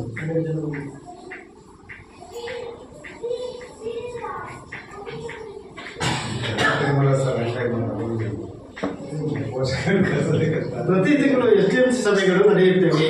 ಇದು ಒಂದು ನಿಯಮ ಇದೆ. ಪ್ರತಿ ತಿಂಗಳು SDMC ಸಭೆಗಳು ನಡೀಬೇಕು ಅಂತಕ್ಕಂಥದ್ದು. ಒಂದು ಶೈಕ್ಷಣಿಕ ವರ್ಷದಲ್ಲಿ 12 SDMC ಸಭೆಗಳು ನಡೀಬೇಕು. ಆಮೇಲೆ ಅದರ ನಡಾವಳಿ ಇರಬೇಕು ಅಂತಕ್ಕಂಥದ್ದು. ದಾಖಲಾತಿಯನ್ನು ಶಾಲೆ ನಿರ್ವಹಣೆ ಮಾಡಬೇಕಾಗ್ತದೆ.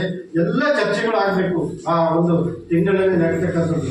ಶಾಲೆಯ ಯಾವುದೇ ಪರಿಸರದ ಕುಂದುಕೊರತೆಗಳಿರ್ಬೋದು ಅಥವಾ ಶೈಕ್ಷಣಿಕವಾಗಿರ್ತಕ್ಕಂಥ ಯಾವುದೇ ಕುಂದುಕೊರತೆಗಳ ಬಗ್ಗೆ ಚರ್ಚೆ ಆಗಬೇಕು. ಆ ನಡಾವಳಿಯನ್ನ ಶಾಲೆ ದಾಖಲಿಸಬೇಕು ಅಂತಕ್ಕಂಥದ್ದು.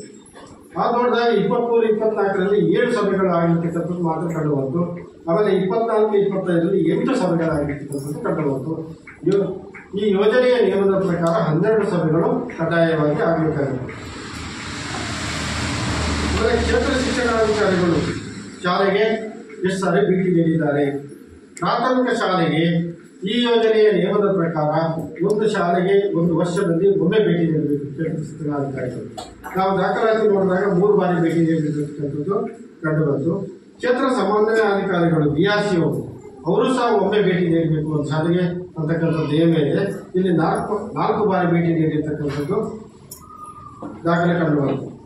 ಕ್ಲಸ್ಟರ್ ಸಂಪನ್ಮೂಲ ವ್ಯಕ್ತಿಗಳು ಕಳೆದ 12 ತಿಂಗಳಲ್ಲಿ ಶಾಲೆಗೆ ಎಷ್ಟು ಸಾರಿ ಭೇಟಿ ನೀಡಿದ್ದಾರೆ? CRP ಅವರು ಅತಿ ಪ್ರಮುಖವಾಗಿರ್ತಕ್ಕಂಥ ಉತ್ತಮವಾಗಿರ್ತಕ್ಕಂಥ ಶೈಕ್ಷಣಿಕ ವಾತಾವರಣವನ್ನು ಶಾಲೆಯಲ್ಲಿ ನಿರ್ಮಾಣ ಆಗಬೇಕಾದ್ರೆ CRP ಅವರ ಪಾತ್ರ ಅತಿ ಪ್ರಮುಖವಾಗಿರ್ತಕ್ಕಂಥದ್ದು. ಏಕೆಂತಂದ್ರೆ ಇಲಾಖಾ ಮತ್ತು ಶಾಲೆಗೆ ಕೊಂಡಿ ಇದ್ದಂತೆ ಇಲಾಖಾ ಎಲ್ಲ ಮಾಹಿತಿಗಳನ್ನು ಶಾಲೆಗೆ ತಲುಪಿಸ್ತಕ್ಕಂಥದ್ದು, ಶಾಲೆ ಎಲ್ಲ ಮಾಹಿತಿಗಳನ್ನು ಇಲಾಖೆ ತಲುಪಿಸ್ತಕ್ಕಂಥದ್ದು. ಇಲಾಖೆ ಅದನ್ನು ಸಮನ್ವಯ ಸಾಧಿಸಿ ಒಂದು ಉತ್ತಮವಾಗಿರ್ತಕ್ಕಂಥ ಶಾಲಾ ಶೈಕ್ಷಣಿಕ ವಾತಾವರಣ ನಿರ್ಮಾಣ ಮಾಡತಕ್ಕಂಥದ್ದು ಈ CRP ಅವರ ಕೆಲಸ. ಇದು ಅದರ ಪ್ರಕಾರ ಅವರು ಒಂದು ಶಾಲೆಗೆ 12 ಬಾರಿ ಭೇಟಿ ನೀಡಬೇಕು. ಅದರ ದಾಖಲಾತಿಯನ್ನ ನಿರ್ವಹಣೆ ಮಾಡಬೇಕು ಅಂತಕ್ಕಂಥದ್ದು ನಿಯಮ ಇದೆ. ಇಲ್ಲಿ ನಾವು ದಾಖಲಾತಿ ನೋಡಿದಾಗ 7 ಬಾರಿ ಭೇಟಿ ನೀಡಿರ್ತಕ್ಕಂಥದ್ದು ಕಂಡುಬರುತ್ತೆ. ಆಮೇಲೆ ಗ್ರಂಥಾಲಯಕ್ಕಾಗಿ ಶಾಲೆಯ ಅನುದಾನವನ್ನು ಪಡೆದಿದೆಯೇ? ಗ್ರಂಥಾಲಯದ ಪುಸ್ತಕ ಖರೀದಿಗೆ ಕೆಲವೊಂದು ಅನುದಾನಗಳನ್ನು ಇಲಾಖೆ ನೀಡುತ್ತದೆ. 24-25ರಲ್ಲಿ ಒಂದ್ಸರಿ 13,000, ಇನ್ನೊಂದ್ಸರಿ 6,000 ಅನುದಾನವನ್ನು ನೀಡಿದೆ. 13,000 ನೀಡಿದ್ರಲ್ಲಿ 69 ಪುಸ್ತಕಗಳನ್ನು ಖರೀದಿ ಮಾಡಿದ್ದಾರೆ. ಅದರ ದಾಖಲಾತಿ ನಿರ್ವಹಣೆ ಆಗಿದೆ. 6,000 ನೀಡಿದ್ರಲ್ಲಿ 110 ಪುಸ್ತಕಗಳನ್ನು ಖರೀದಿ ಮಾಡಿದ್ದಾರೆ. ಅದರ ದಾಖಲಾತಿಯು ನಿರ್ವಹಣೆ ಆಗಿದೆ. ಯೋಜನೆಯ ಮಾರ್ಗಸೂಚಿಯನ್ನು ಹೇಳ್ತದೆ, ಗೈಡ್ಲೈನ್. ಅದರ ಪ್ರಕಾರ ಪುಸ್ತಕವನ್ನು ಖರೀದಿ ಮಾಡಿದರೆ ಮಕ್ಕಳಿಗೆ ಓದಲಿಕ್ಕೆ ಅದನ್ನು ಒದಗಿಸ್ತಾ ಇದ್ದಾರೆ. 60,000ಕ್ಕೆ 69.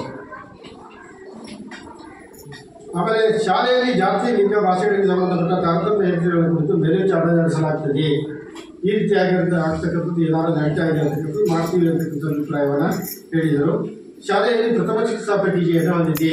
ಒಂದು ಶಾಲೆ ಪ್ರಥಮ ಚಿಕಿತ್ಸಾ ಪೆಟ್ಟಿಗೆಯನ್ನು ಹೊಂದಬೇಕು. ಮಕ್ಕಳು ಆಟಪಾಠದಲ್ಲಿ ಪಾಲ್ಗೊಂಡಾಗ ಏನಾದರೂ ಸಣ್ಣಪುಟ್ಟ ಗಾಯಗಳಾಗಲಿ, ಆರೋಗ್ಯದಲ್ಲಿ ಏನಾದರೂ ಸಮಸ್ಯೆಗಳಾಗಲಿ ಕನಿಷ್ಠ ಔಷಧಿಯನ್ನು ಶಾಲೆ ನಿರ್ವಹಣೆ ಮಾಡಬೇಕು ಅಂತಕ್ಕಂಥದ್ದು ಅದನ್ನು ನಿರ್ವಹಣೆ ಮಾಡಿದ್ದಾರೆ. ದೂರು ಪೆಟ್ಟಿಗೆಯನ್ನು ನಿರ್ವಹಣೆ ಮಾಡಿದ್ದಾರೆ. ಏನಾದರೂ ದೂರುಗಳಿದ್ದರೆ ಗ್ರಾಮಸ್ಥರಲ್ಲಿ, ಪೋಷಕರಲ್ಲಿ ಒಂದು ದೂರನ್ನು ಸಲ್ಲಿಸಲಿಕ್ಕೆ ಒಂದು ದೂರು ಪೆಟ್ಟಿಗೆಯನ್ನು ನಿರ್ವಹಣೆ ಮಾಡಬೇಕು, ಅದನ್ನು ನಿರ್ವಹಣೆ ಮಾಡಿದ್ದಾರೆ.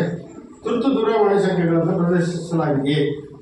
ಮಕ್ಕಳ ದೂರವಾಣಿ ಇರ್ಬೋದು, ಮಹಿಳಾ ದೂರವಾಣಿ ಇರ್ಬೋದು, ಪೊಲೀಸ್ ದೂರವಾಣಿ, ಅಗ್ನಿಶಾಮಕ ದೂರವಾಣಿ, ಆರೋಗ್ಯ ದೂರವಾಣಿ ಮತ್ತು ಇಲಾಖೆಯ ಉನ್ನತಾಧಿಕಾರಿಗಳ ದೂರವಾಣಿ, DDPIಯಿಂದ ಅಪ್ ಟು CRP ವರೆಗೆ ಎಲ್ಲ ದೂರವಾಣಿ ಸಂಖ್ಯೆಗಳನ್ನು ಶಾಲೆ ಮುಖ್ಯ ಶಿಕ್ಷಕರ ಕೊಠಡಿಯಲ್ಲಿ ಫಲಕದ ರೂಪದಲ್ಲಿ ನಿರ್ವಹಣೆ ಮಾಡಬೇಕು.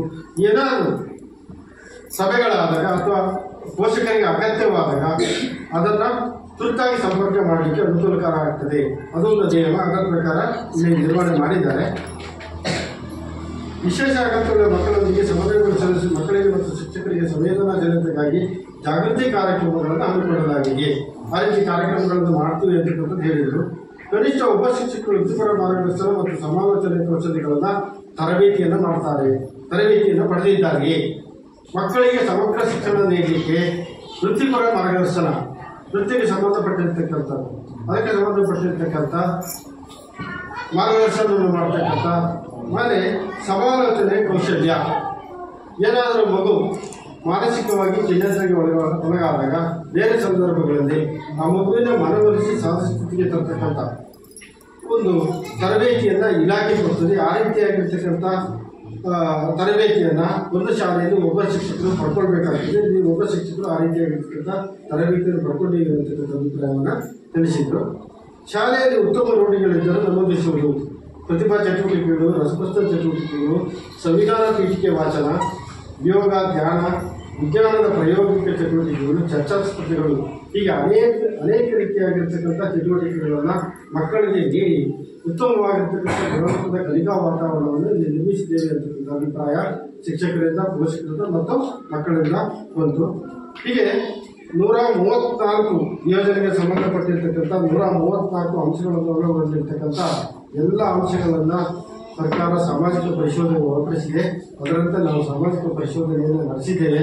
ಎಲ್ಲ ಅಂಶಗಳಿಗೆ ಸಂಬಂಧಪಟ್ಟಂತೆ ನಾನೀಗ ಎಲ್ಲ ವರದಿಯನ್ನು ಸಭೆಯ ಮುಂದೆ ಮಂಡಿಸಿದ್ದೇನೆ. ಯಾವುದೇ ಉತ್ತಮ ಅಂಶಗಳಿರ್ಬೋದು, ಲೋಪದೋಷಗಳಿರ್ಬೋದು, ಅವುಗಳ ಬಗ್ಗೆ ನಾವೆಲ್ಲರೂ ಚರ್ಚೆ ಮಾಡಿ ತಿಳಿಸಿದರೆ, ನಾವು ನೋಡದೇ ಇರ್ತಕ್ಕಂಥ ಯಾವುದಾದ್ರು ವಿಷಯಗಳಿದ್ರೆ ಅದನ್ನು ಸಹ ತಾವು ತಿಳಿಸಿದರೆ ವರದಿ ಮೂಲಕ ನೇರವಾಗಿ ಸರ್ಕಾರಕ್ಕೆ ನಾವು ವರದಿಯನ್ನು ನೀಡ್ತೇವೆ. ಇದರಿಂದ ಮುಂದೆ ಏನು ಅನುಕೂಲ ಆಗ್ತದೆ ಅಂದರೆ, ಮುಂದೆ ಶಿಕ್ಷಣ ವ್ಯವಸ್ಥೆಯಲ್ಲಿ ಏನಾದರೂ ಬದಲಾವಣೆಗಳನ್ನು, ಮಾರ್ಪಾಡುಗಳನ್ನು, ಇನ್ನೂ ಮುಂದಿನ ವೈಚಾರಿಕವಾಗಿರ್ತಕ್ಕಂಥ ಶಿಕ್ಷಣ ವ್ಯವಸ್ಥೆಯಿಂದ ಶಾಲೆಯಲ್ಲಿ ತರಲಿಕ್ಕೆ ಅನುಕೂಲ ಆಗ್ತದೆ. ಹಾಗಾಗಿ ಸರ್ಕಾರ ತಳಹಂತದಲ್ಲಿ ಏನೇನು ಪೋಷಕರ, ಗ್ರಾಮಸ್ಥರ ಅಭಿಪ್ರಾಯ ಏನೇನಿದೆ, ಯಾಕೆಂದರೆ ಶಾಲೆ ಎಲ್ಲ ಪರಿಸರದ ದಿನನಿತ್ಯ ಅವರು ಗಮನಿಸ್ತಾ ಇರ್ತಾರೆ. ಸರ್ಕಾರ ಮೇಲ್ಮಟ್ಟದಲ್ಲಿ ಕೂತ್ಕೊಂಡು ಕೆಲವೊಂದು ಯೋಜನೆಗಳನ್ನು ತಯಾರು ಮಾಡ್ತದೆ. ಅದು ಅಲ್ಲಿ ಅನುಷ್ಠಾನಕ್ಕೆ ಅನುಕೂಲಕರ ಇದೆಯೋ ಇಲ್ಲ ಅಂತಕ್ಕಂಥದ್ದು ಸರ್ಕಾರಕ್ಕೆ ಗೊತ್ತಾಗಬೇಕಾಗಿದೆ. ಹಾಗಾಗಿ ತಳಮಟ್ಟದಲ್ಲಿರ್ತಕ್ಕಂಥ ಎಲ್ಲರ ಅಭಿಪ್ರಾಯಗಳನ್ನು ಸಂಗ್ರಹಣೆ ಮಾಡಿ ಅದನ್ನು ಕ್ರೋಢೀಕರಿಸಿ ಮುಂದಿನ ದಿನಗಳಲ್ಲಿ ಅದನ್ನು ಅಧ್ಯಯನ ಮಾಡಿ ಅದನ್ನು ಕೆಲವೊಂದು ಅಂಶಗಳನ್ನು, ಪ್ರಧಾನವಾಗಿರ್ತಕ್ಕಂಥ ಕೆಲವೊಂದು ಅಂಶಗಳನ್ನು ತೆಗೆದುಕೊಂಡು ಶಾಲಾ ಹಂತದಲ್ಲಿ ಉತ್ತಮವಾಗಿರ್ತಕ್ಕಂಥ ಇನ್ನೂ ಗುಣಮಟ್ಟದ ವಾತಾವರಣವನ್ನು ನಿರ್ಮಾಣ ಮಾಡಲಿಕ್ಕೆ ಅನುಕೂಲಕರ ಆಗ್ತದೆ ಅಂತ ತಿಳಿಸ್ತಾ ಈ ಎಲ್ಲ ಅಂಶಗಳನ್ನು ತಿಳಿಸಲಿಕ್ಕೆ ಅವಕಾಶ ಕೊಟ್ಟಿರ್ತಕ್ಕಂಥ ಎಲ್ಲರಿಗೂ ಧನ್ಯವಾದಗಳು. ಆತ್ಮೀಯರೇ, ಇದುವರೆಗೂ ಕೂಡ ಕಳೆದ 3 ದಿನಗಳಿಂದ ನಮ್ಮ ಶಾಲೆಯಲ್ಲಿ ಸಾಮಾಜಿಕ ಪರಿಶೋಧನೆಯನ್ನು ಕೈಗೊಂಡಿರ್ತಕ್ಕಂತಹ ಶ್ರೀಯುತ ದೇವೇಂದ್ರಪ್ಪ ಸರ್ ಅವರು ತಮ್ಮ ಪರಿಶೋಧನೆಯ ಸಮಗ್ರ ವರದಿಯನ್ನು ಮಂಡಿಸಿದ್ದಾರೆ. ಸಾಮಾನ್ಯವಾಗಿ ಪರಿಶೋಧನೆ ಅಂತಂದ್ರೆ ನಾವು ನೀವೆಲ್ಲ ನೋಡಿದ ಹಾಗೆ ಪೆನ್ನು ಮತ್ತು ಪೇಪರಿಗೆ ಮಾತ್ರ ಸೀಮಿತ ಆಗಿರುತ್ತೆ. ನಾವು ಕೂಡ ಸಾಕಷ್ಟು 20 ವರ್ಷಗಳ ಸೇವಾವಧಿಯಲ್ಲಿ ಸಾಕಷ್ಟು ಇಂತಹ ಪರಿಶೋಧನೆಗಳನ್ನು ನೋಡಿದ್ದೀವಿ. ಸುಮ್ಮನೆ ಆಫೀಸ್ನಲ್ಲಿ ಕೂತ್ಕೊಂಡು ಬರ್ಕೊಂಡು ಹೋಗ್ತಕ್ಕಂತಹ ಉದಾಹರಣೆಗಳೇ ಹೆಚ್ಚು. ಆದರೆ ನಾನು ನೋಡಿದ ಹಾಗೆ ಆರಂಭದ ದಿನದಿಂದಲೂ ಸಹ ಪ್ರತಿಯೊಂದು ವಿಚಾರವನ್ನು ಕೂಡ ಪರಿಶೀಲಿಸಿದ್ದಾರೆ. ಗ್ರಂಥಾಲಯ ಇರ್ಬೋದು, ಅನುದಾನಗಳಿರ್ಬೋದು, ಶೌಚಾಲಯ ಇರ್ಬೋದು, ಡಿಜಿಟಲ್ ಉಪಕರಣಗಳಿರ್ಬೋದು, ಪ್ರತಿಯೊಂದನ್ನು ಕೂಡ ಕ್ರಾಸ್ ಚೆಕ್ ಮಾಡಿ ಮಕ್ಕಳ ಜೊತೆ ಸಮಾಲೋಚನೆ ಮಾಡಿದ್ದಾರೆ. ಪೋಷಕರನ್ನ ಭೇಟಿ ಮಾಡಿ, ಮನೆಗಳನ್ನ ಭೇಟಿ ಮಾಡಿ, ಅಲ್ಲಿ ಹೀಗೆ ಸಮಗ್ರವಾಗಿ ತಾವೇನು ಪರಿಶೀಲಿಸಿದರೆ ಅದನ್ನ ವರದಿಯ ರೂಪದಲ್ಲಿ ಇದುವರೆಗೂ ಕೂಡ ವಿಸ್ತೃತವಾಗಿ ಮಂಡಿಸಿದ ಶ್ರೀ ದೇವೇಂದ್ರಪ್ಪ ಗ್ರಾಮ ಸಂಪನ್ಮೂಲ ವ್ಯಕ್ತಿಗಳಿಗೆ ವಿಶೇಷವಾಗಿರ್ತಕ್ಕಂಥ ಧನ್ಯವಾದಗಳನ್ನು ಸಲ್ಲಿಸ್ತೇವೆ. ಗ್ರಾಮ ಸಂಪನ್ಮೂಲ ವ್ಯಕ್ತಿಗಳು ಈಗೇನು ವರದಿಯನ್ನ ಮಂಡಿಸಿದಾರೋ ಆ ವರದಿ ಮೇಲಿನ ಚರ್ಚೆ ಇದೆ. ಈಗ ಆ ಚರ್ಚೆಯಲ್ಲಿ SDMC ಅವರು, ಗ್ರಾಮ ಪಂಚಾಯಿತಿಯವರು, ಇತರ ಇಲಾಖೆ ಅಧಿಕಾರಿಗಳು, ಮುಖ್ಯ ಶಿಕ್ಷಕರು ಮತ್ತು ಸಹ ಶಿಕ್ಷಕರು ಎಲ್ಲರೂ ಕೂಡ ಅವರು ಹೇಳಿದ ಹಾಗೆ ತಾವು ಕಂಡುಕೊಂಡಿರ್ತಕ್ಕಂತಹ ಉತ್ತಮ ಅಂಶಗಳಿರ್ಬೋದು, ಆ ವರದಿಯನ್ನ ಮೀರಿ ಅಥವಾ ಆ ವರದಿಯಲ್ಲಿರ್ತಕ್ಕಂತಹ ಲೋಪಗಳನ್ನ ಕುರಿತಂತೆ ಚರ್ಚೆ ಮಾಡಿ ಸರ್ ಹೇಳಿದ ಹಾಗೆ ಒಂದು ವಿಸ್ತೃತವಾಗಿರ್ತಕ್ಕಂತಹ ಸಮಗ್ರ ವರದಿಯನ್ನು ಮಂಡಿಸಲಿಕ್ಕೆ ಅವಕಾಶ ಇರೋದ್ರಿಂದ ಈ ಕುರಿತು ಈಗ ವರದಿ ಮೇಲಿನ ಚರ್ಚೆ ಮೊದಲಿಗೆ ಆಕ್ಚುಲಿ ಸಮೂಹ ಸಂಪನ್ಮೂಲ ವ್ಯಕ್ತಿಗಳ ಅಭಿಪ್ರಾಯ ಇತ್ತು. ಅವರು ಅನ್ಯ ಕಾರ್ಯ ನಿಮಿತ್ತ ಇಲಾಖಾ ಒತ್ತಡದ ನಡುವೆ ಈ ಒಂದು ವರದಿಯನ್ನ ಕುರಿತಂತೆ ಸಜೆಂಡಾ ಪ್ರಕಾರ SDMC ಅವರಿದೆ, ಪೋಷಕರು ತಮ್ಮ ಅಭಿಪ್ರಾಯಗಳನ್ನ ವ್ಯಕ್ತಪಡಿಸಬೇಕು ಅಂತ ಹೇಳಿ ಕೇಳ್ಕೊಳ್ತಾ ಇದ್ದೀವಿ. ಮುಕ್ತ ಅವಕಾಶ ಭಾಗವಹಿಸಿ. ವಿಚಾರಗಳಿದ್ರೆ ನೇರವಾಗಿ ವ್ಯವಸ್ಥೆ ಕೊಟ್ಟಿಲ್ಲ, ಸುಧಾರಣೆ ಆಗಬೇಕಾಗಿರ್ತಕ್ಕಂಥ ವಿಚಾರಗಳ ಅವಕಾಶಗಳನ್ನ ಗಮನಕ್ಕೆ ತರಬೇಕು. ಅದರ ಸರ್ಕಾರದ ಗಮನಕ್ಕೆ ನೇರವಾಗಿ ಹೋಗುತ್ತೆ. ಇದು ಶಾಲಾ ಬಗ್ಗೆ ಕೂತ್ಕೊಂಡು ಮನೆ ಚರ್ಚೆ ಮಾಡೋದಲ್ಲ. ಇದು ಮುಖ್ಯವಾಗಿ ಅವಕಾಶ ಕೊಟ್ಟಿದ್ರೆ ಚರ್ಚೆ ಮಾಡ್ಕೊಳ್ಳಿ. ಈಗ ಮನೆ ಜಲಜೀವನ 2 ನಲ್ಲಿದವರಿಗೆ ಅದು ಲಾಸ್ಟಿಗೆ ಗ್ರಾಮ ಪಂಚಾಯತ್ ವಿಶೇಷವಾಗಿ ಶಾಲೆಗೆ ವ್ಯವಸ್ಥೆ ಮಾಡ್ಕೊಳ್ಬೇಕು ಅಂತ ಹೇಳ್ತಾರೆ. ಯಾಕಂದ್ರೆ ಅದು ಬಾವಿ ನೀರು ಜಾಸ್ತಿ ಟೈಮ್ ಇರಲ್ಲ, ಲಾಸ್ಟ್ ಹೋಗ್ತಾ ಕಣಕಾಗುತ್ತೆ, ಅದು ತಿಳಿಯಬೇಕಲ್ಲ. ಈಗ ಏನಾದ್ರು ಒಂದು ಬಾವಿಯಲ್ಲಿ ಬೋರ್ವೆಲ್ ಇರ್ತಾರೆ, ಏನಾದ್ರು ಒಂದು ಮಾಡ್ಕೊಡ್ಬೇಕು. ವ್ಯವಸ್ಥೆ ಕಮ್ಮಿ ಆಗಿತ್ತು ಅಂತ ಮಾಸ್ಟರ್ ಹೇಳ್ಕೊಂಡಿದ್ದೀನಿ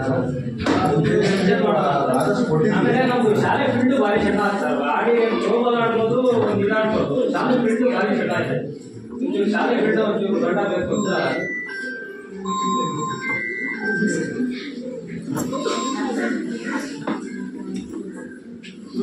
ಹೇಳಿ ಹೇಳ್ತಾರೆ ಹೇಳಿ.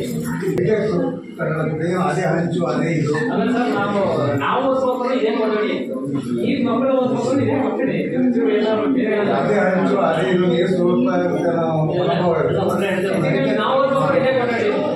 ಈಗ ಅದೇ ಒಂಚೂರು ಯಾಕಂದ್ರೆ ಒಂದು ಸ್ವಲ್ಪ ಜಾಗ ನಿಂತು ಹಿಂದೆ ರೋಡ್ ಹತ್ರ ಆಯ್ತು. ಈ ಮಕ್ಕಳಿಗೆ ಬರೀ ಡಿಸ್ಟರ್ಬ್ ಆಗ್ತಿದೆ, ಆರಿಸೋದು ಅದರಿಂದ ಡಿಸ್ಟರ್ಬ್ ಆಗುತ್ತೆ. ಸ್ವಲ್ಪ ಇಂಥವ್ರು ಆಗ್ತದೆ ಒಳ್ಳೆ ಮಕ್ಕಳಿಗೆ ಆಡಕ್ಕೆ ಕ್ರೀಡಾಂಗಣ ಇಲ್ಲ. ಅದಕ್ಕೆ ಒಂದು ಕ್ರೀಡಾಂಗಣ ಕೊಟ್ಟರೆ ಕೊಠಡಿಯಿಂದ ಇದಾಗ್ತದಲ್ಲ ಅಂತ.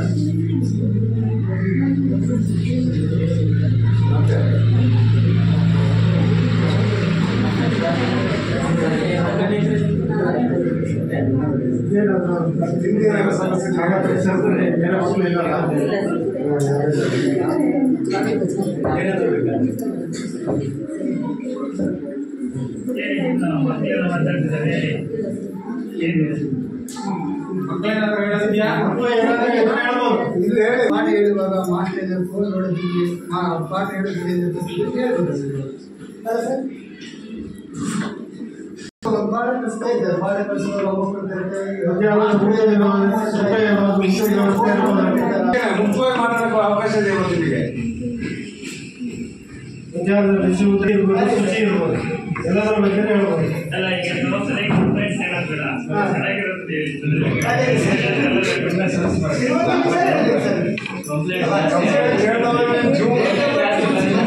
ಕಂಪ್ಲೇಂಟ್ ನಾಳೆ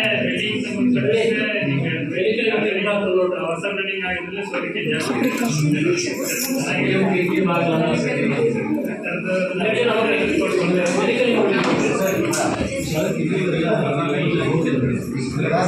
ಇನ್ನೊಂದು ಅಲ್ಪ ಸ್ವಲ್ಪ ಅನುದಾನ ಕೊಡೋದ್ರಿಂದ ಒಳ್ಳೆ ಒಂದೊಂದು ಊರಿಗೆ ಒಂದೊಂದು ಒಳ್ಳೆ ಅನುದಾನ ಕೊಡೋದು ಹೈಟ್ ಹಾಕಿರೋದು ಶಾಲೆ.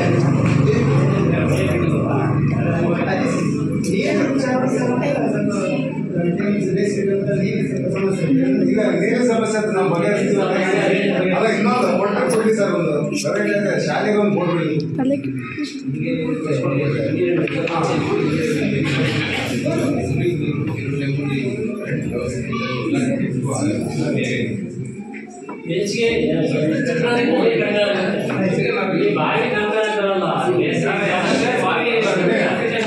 ಊರನ್ನೇ ನೀರು ಕೊಡಕ್ಕಾಗಲ್ಲ ಅಂತ ಹೇಳ್ತಾರೆ. ಕೊಡ್ತಾರೆ, ಏನಾಗುತ್ತೆ ಅಂದ್ರೆ ಈಗ ಕೆಲವು ಮನೋಭಾವ ಏನಾಗಿದೆ ಅಂದ್ರೆ ನೀರು ಕೊಟ್ಟು ಅಷ್ಟು ಕೆಳಗಡೆ ಸ್ಟೋಕನ್ ಅದನ್ನು ಬೀಚ್ ನಮ್ಮ ಮನೆಗೆ ನೀರು ಕೊಟ್ಟು ಆ ಮನೋಭಾವದಲ್ಲಿ ಇಲ್ಲ ಅಂದ್ರೆ ಎಲ್ಲರಿಗೂ ಸಬ್ಸಿಡಿ ಈಗ ಇಷ್ಟು ಮಕ್ಕಳಿಗೆ ನೀರು ಸಾಲಲ್ಲ ಅಂತ ಹೇಳೋದು. ಒಂದಲ್ಲಿ ಕೊಟ್ಟಿರ್ತಾರೆ, ಒಂದಲ್ಲಿ ನೆಕ್ಸ್ಟ್ ಮಕ್ಕಳಿಗೆ ಸಾಲ ಇಲ್ಲ, ಎರಡನೇ ಕೊಟ್ಟಿದ್ದಾರೆ. ಮತ್ತೆ ಅದರೊಳಗೆ ನಮ್ಮ ಪಂಚಾಯತ್ಗೆ ನೀರು ಬಿಟ್ಟಿರೋದು ಇದು ಒಂದು ವ್ಯವಸ್ಥೆ ಬೋರ್ ವ್ಯವಸ್ಥೆ ಮಾಡೋದಲ್ಲ, ಬೋರಿನ ವ್ಯವಸ್ಥೆ ಬರ್ತಾ ಸಪ್ರೇಟ್ ಯಾವ ಬೇಕಾದ್ರೂ ನೀರು ಮಕ್ಕಳ